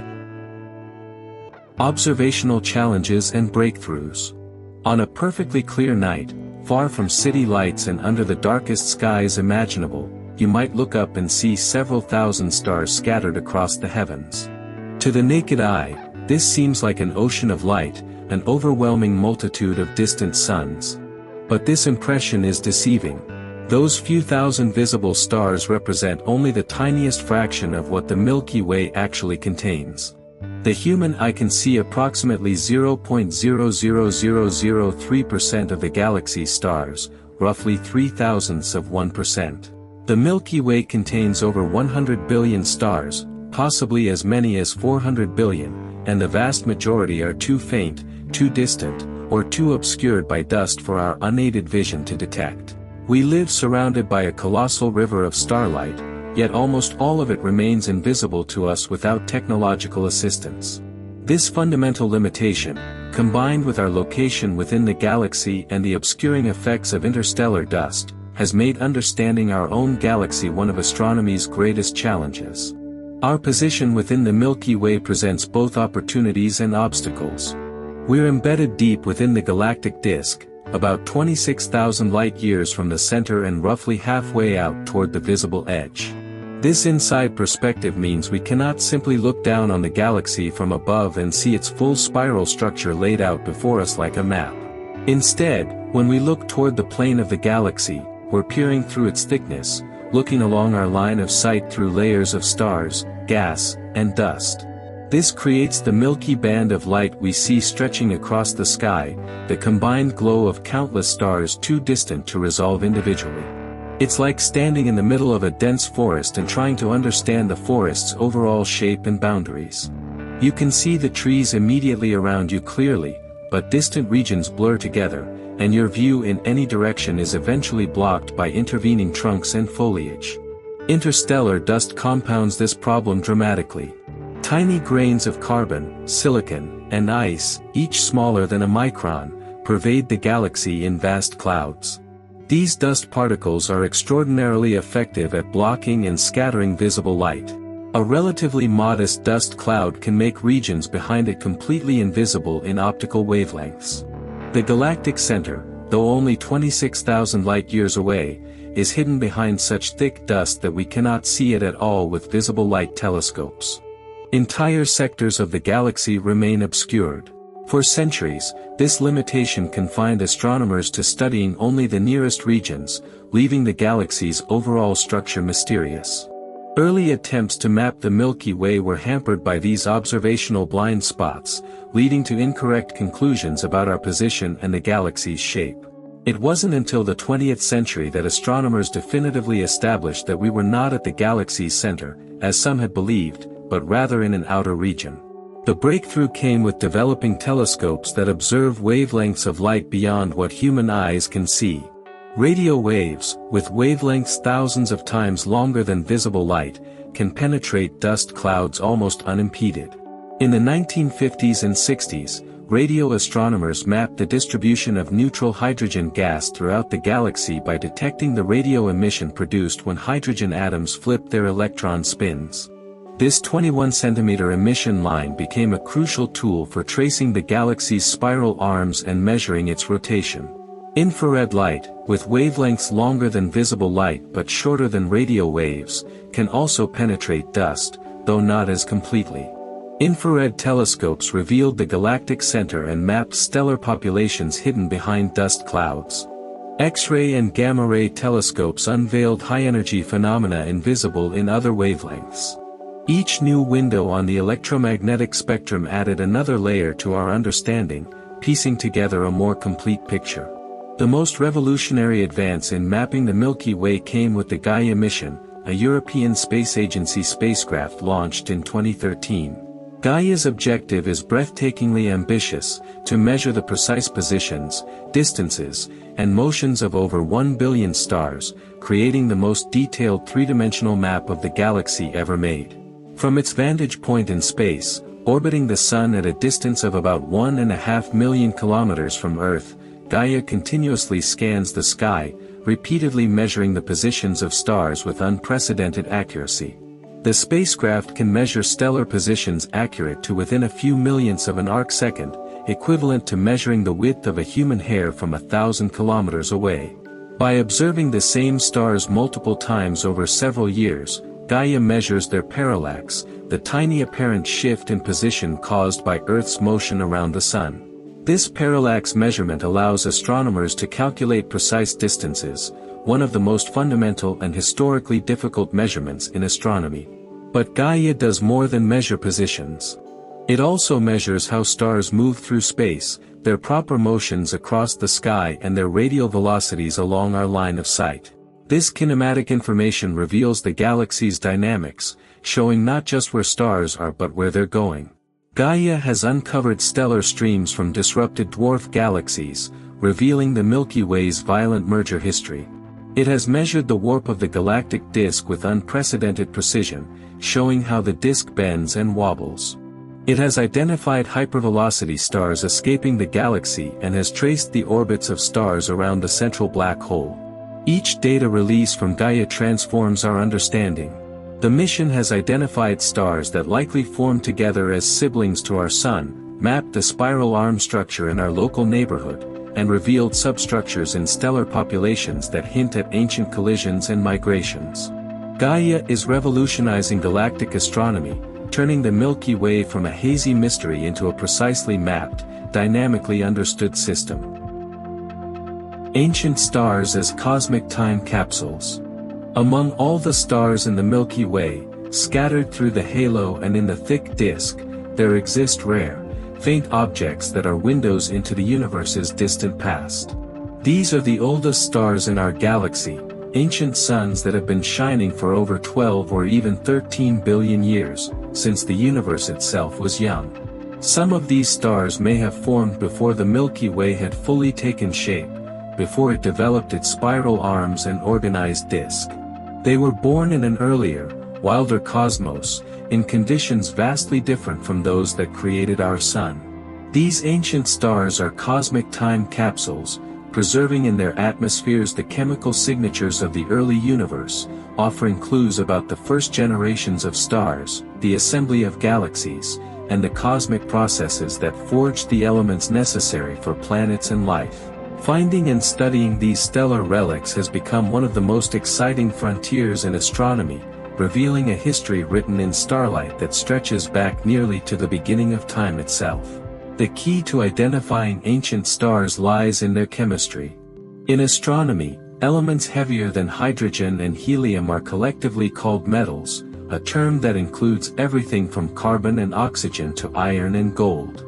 The very first stars in the universe, born a few hundred million years after the Big Bang, formed from clouds of nearly pure hydrogen and helium because nothing else existed yet.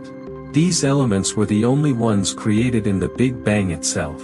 Heavier elements are forged inside stars through nuclear fusion and scattered into space when stars die, particularly in supernova explosions. This means that each successive generation of stars forms from gas that's progressively more enriched with heavy elements.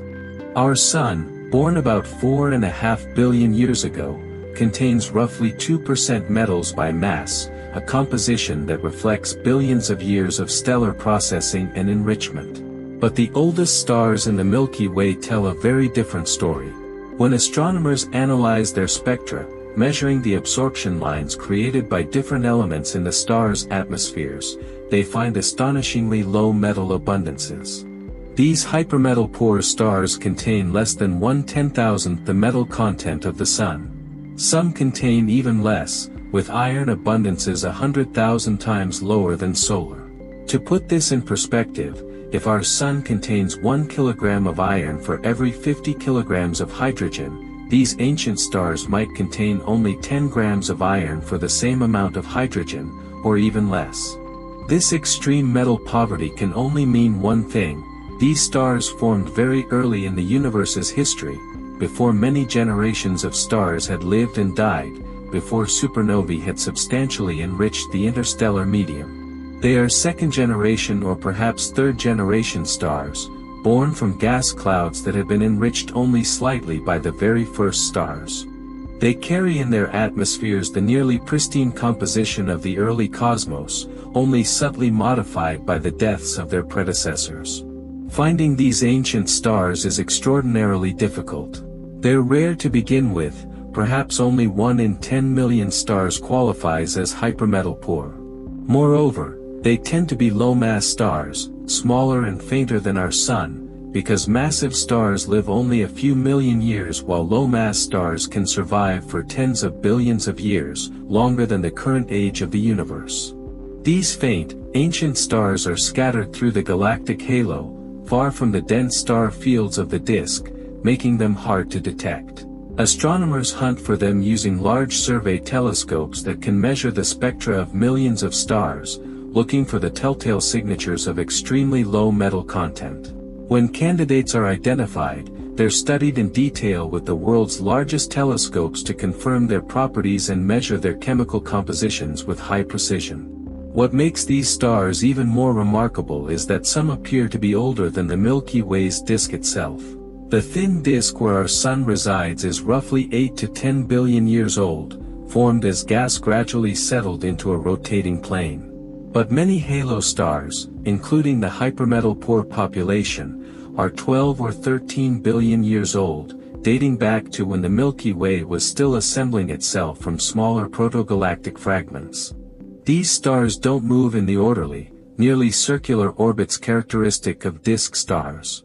Instead, they follow highly elliptical paths, plunging through the disk and then soaring back up into the halo on trajectories that betray their chaotic origins. They likely formed in small dwarf galaxies or protogalactic clouds that later merged to build the Milky Way. When those smaller systems collided and combined, their stars were scattered into what became the halo of the newly formed galaxy. The chemical compositions of these ancient stars provide detailed information about the earliest supernovae. By measuring not just how much metal they contain but which specific elements are present and in what ratios, astronomers can reconstruct the properties of the first stars that died and enriched their birth clouds.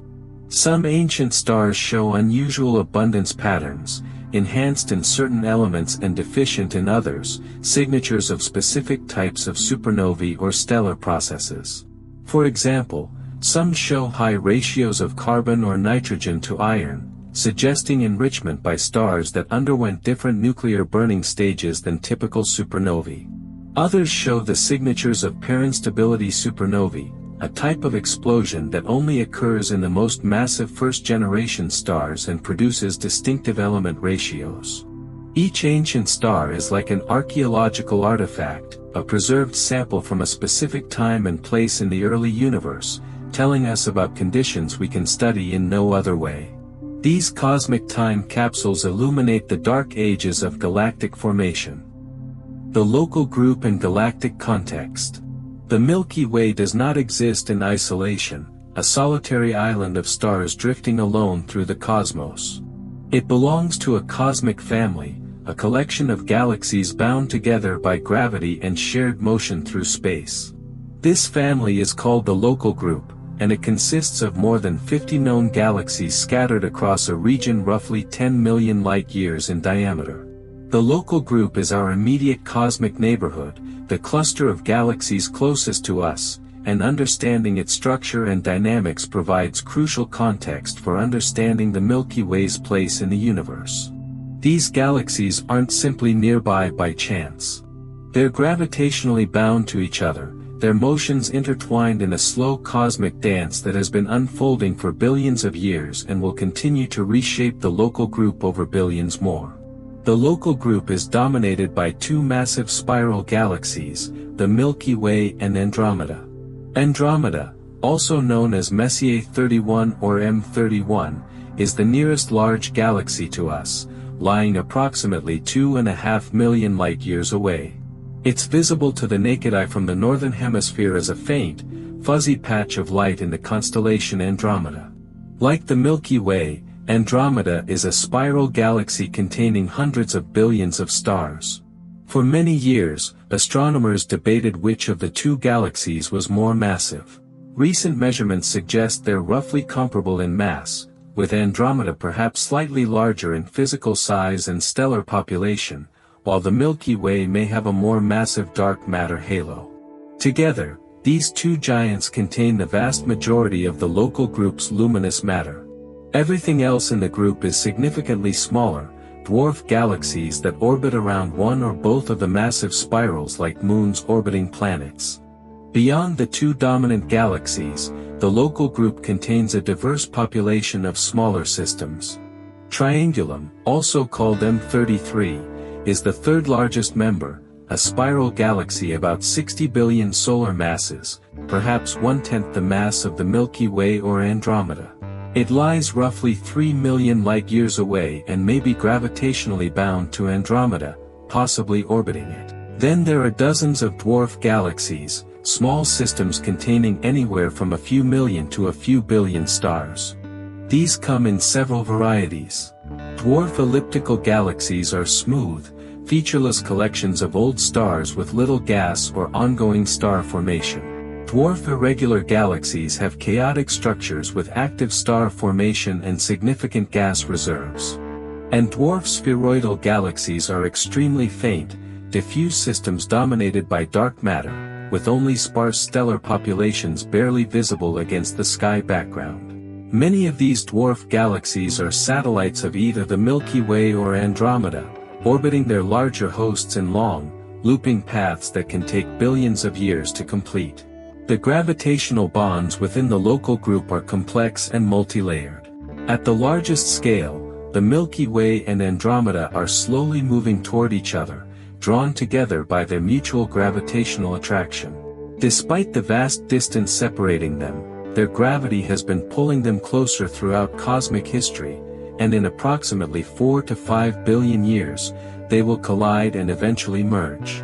Meanwhile, each large galaxy exerts gravitational influence on the smaller dwarf galaxies around it.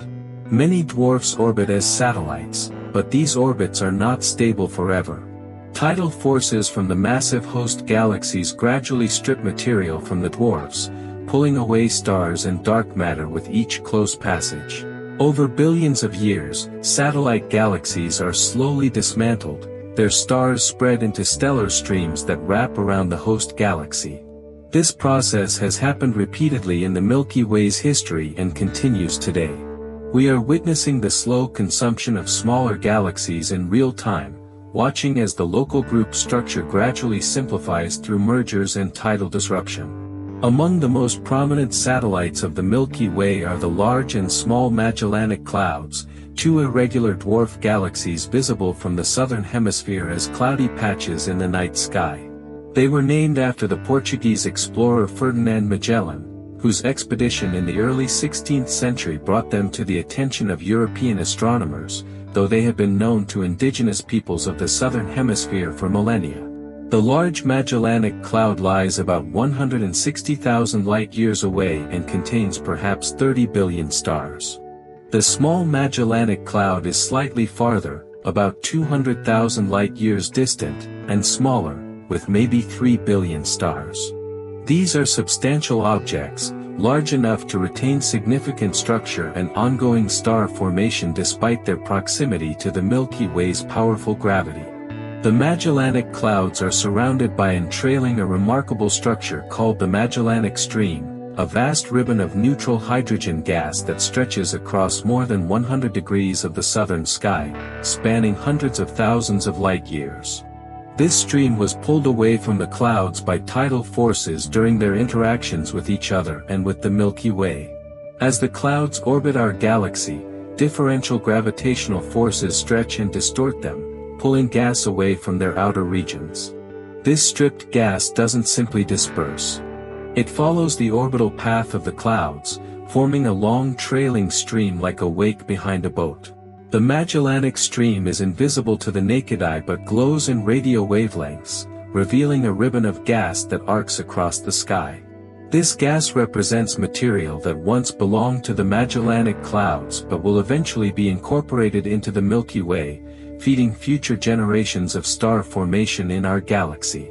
The stream is direct evidence of ongoing galactic cannibalism. Gamma-ray bubbles and past activity. When astronomers look at the Milky Way in visible light, the galactic center appears as a dense concentration of stars, partially obscured by dust. In radio and infrared, it glows with the heat of stellar activity and the emissions from the central supermassive black hole. But when they observe in gamma rays, the highest energy form of light, something unexpected and dramatic appears. Extending tens of thousands of light-years above and below the galactic center are two enormous lobes of high-energy radiation, symmetrical structures that balloon outward from the galaxy's heart like twin bubbles or an hourglass. These are called the Fermi bubbles, named after the Fermi Gamma-ray Space Telescope that discovered them in 2010. Their existence came as a complete surprise. No one predicted such massive structures, and their discovery immediately raised profound questions about the Milky Way's past. What could create such enormous outflows of energy? When did they form? And what do they tell us about periods of violent activity in our galaxy's history that we never knew occurred? The Fermi bubbles are truly vast, among the largest structures associated with the Milky Way. Each bubble extends approximately 25,000 light-years from the galactic plane, roughly equal to the distance from Earth to the galactic center. Together, they span about 50,000 light-years from top to bottom, larger than the visible disk of the galaxy itself. The bubbles have remarkably sharp edges, distinct boundaries separating the high-energy interior from the surrounding space. The gamma rays emanating from them have energies of billions of electron volts, far more energetic than visible light. The total energy contained in these structures is staggering, equivalent to perhaps 100,000 supernova explosions, or roughly 1 to 10 million times the mass of the Sun converted entirely into energy. Something extraordinarily powerful must have created them, an outburst of energy from the galactic center on a scale difficult to comprehend. What could produce such structures? Astronomers have proposed several possibilities, and the truth may involve a combination of mechanisms. One leading hypothesis involves the supermassive black hole at the galactic center, Sagittarius A*. Today, this black hole appears relatively quiet, occasionally flaring with X-rays when material falls into it, but not radiating at levels comparable to the most active black holes in other galaxies. However, black holes are not always steady. They go through active and quiescent phases depending on how much material is available to consume. When a supermassive black hole actively accretes matter, material spirals inward in a disk, heating to millions of degrees and releasing enormous amounts of radiation and energy. Jets of particles can be launched perpendicular to the accretion disk, shooting outward at nearly the speed of light. These jets can extend for thousands or even millions of light-years in the most extreme cases. If Sagittarius A** went through such an active phase in the past, perhaps a few million years ago, it could have launched powerful jets or driven strong winds that carved out the Fermi bubbles. Another possibility involves intense star formation in the galactic center. The core of the Milky Way contains dense concentrations of gas and ongoing star formation, though at a relatively modest rate today. But conditions in the past may have been different. If the central region experienced a starburst, a period of unusually intense star formation creating many massive stars in a short time, the combined effects of their stellar winds and subsequent supernova explosions could have driven powerful outflows. When many supernovae explode in the same region over a few million years, they create superbubbles of hot gas that expand rapidly, potentially breaking out of the galactic disk and venting into the halo. The energy from such a starburst, if concentrated in the core, might be sufficient to inflate structures as large as the Fermi bubbles. Evidence for past activity comes from multiple sources beyond the bubbles themselves. Observations in other wavelengths have revealed complementary structures that align with the Fermi bubbles. In radio wavelengths, astronomers detected what's called the North Polar Spur, an arc of radio emission extending above the galactic plane that appears to correspond to the edge of one of the bubbles. In X-rays, observations have revealed hot gas-filling regions that overlap with the bubbles. Perhaps most intriguingly, astronomers have found what appear to be reflected echoes of past activity in gas clouds near the galactic center. Light from an ancient outburst, traveling through space, can illuminate distant clouds, which then re-emit that light toward us. By studying these reflected echoes, astronomers can reconstruct properties of the original event. Some studies suggest that the galactic center was much brighter a few million years ago, possibly 100 times more luminous, consistent with either an active black hole or intense starburst activity. The age of the Fermi bubbles remains uncertain but is likely measured in millions of years. The sharp edges suggest they're relatively young on cosmic timescales. If they were very old, tens or hundreds of millions of years, we'd expect them to have dispersed and become more diffuse. Current estimates suggest they formed perhaps 2 to 10 million years ago. This is recent in galactic terms, occurring well after the dinosaurs went extinct but long before modern humans appeared. The Milky Way we see today is a relatively quiet galaxy, but these bubbles remind us that galaxies go through phases. Our galaxy has a violent past, periods when the core blazed with activity, when jets or winds powerful enough to reshape the surrounding halo erupted from the center. The Fermi bubbles are fossils of that violence, glowing remnants of ancient fury that help us understand the full life cycle of galaxies and the episodic nature of galactic evolution. The galaxy's continuous growth.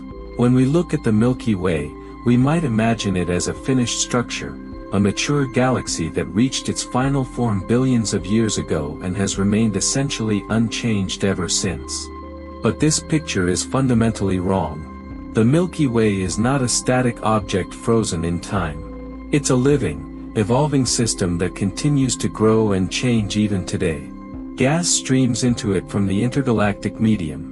Small companion galaxies are gradually being torn apart and absorbed. The stellar population changes as new stars are born and old ones die. The Milky Way of today is measurably different from the galaxy that existed when dinosaurs walked the Earth, and the galaxy of the future will be different still. Understanding this ongoing growth and evolution reveals that galaxies are not permanent monuments but dynamic structures that develop and transform across cosmic time, shaped by both internal processes and interactions with their surroundings. One of the primary ways the Milky Way continues to grow is through the accretion of fresh gas from the cosmic web. The universe is not uniformly filled with matter. Instead, matter is organized into a vast structure called the cosmic web, a network of filaments connecting galaxy clusters and separated by vast voids containing very little material. Galaxies sit at the intersections of these filaments, and gas flows along the filaments toward galaxies, pulled by gravity. This gas is mostly hydrogen, the simplest and most abundant element in the universe, left over from the Big Bang and only slightly enriched by earlier generations of stars. Some of this gas arrives as cold streams, relatively dense filaments that slip through the galaxy's hot halo and feed directly into the disk. These cold flows can be quite narrow, perhaps only a few thousand light-years across, and they're difficult to detect because they're cold enough that they don't emit much light.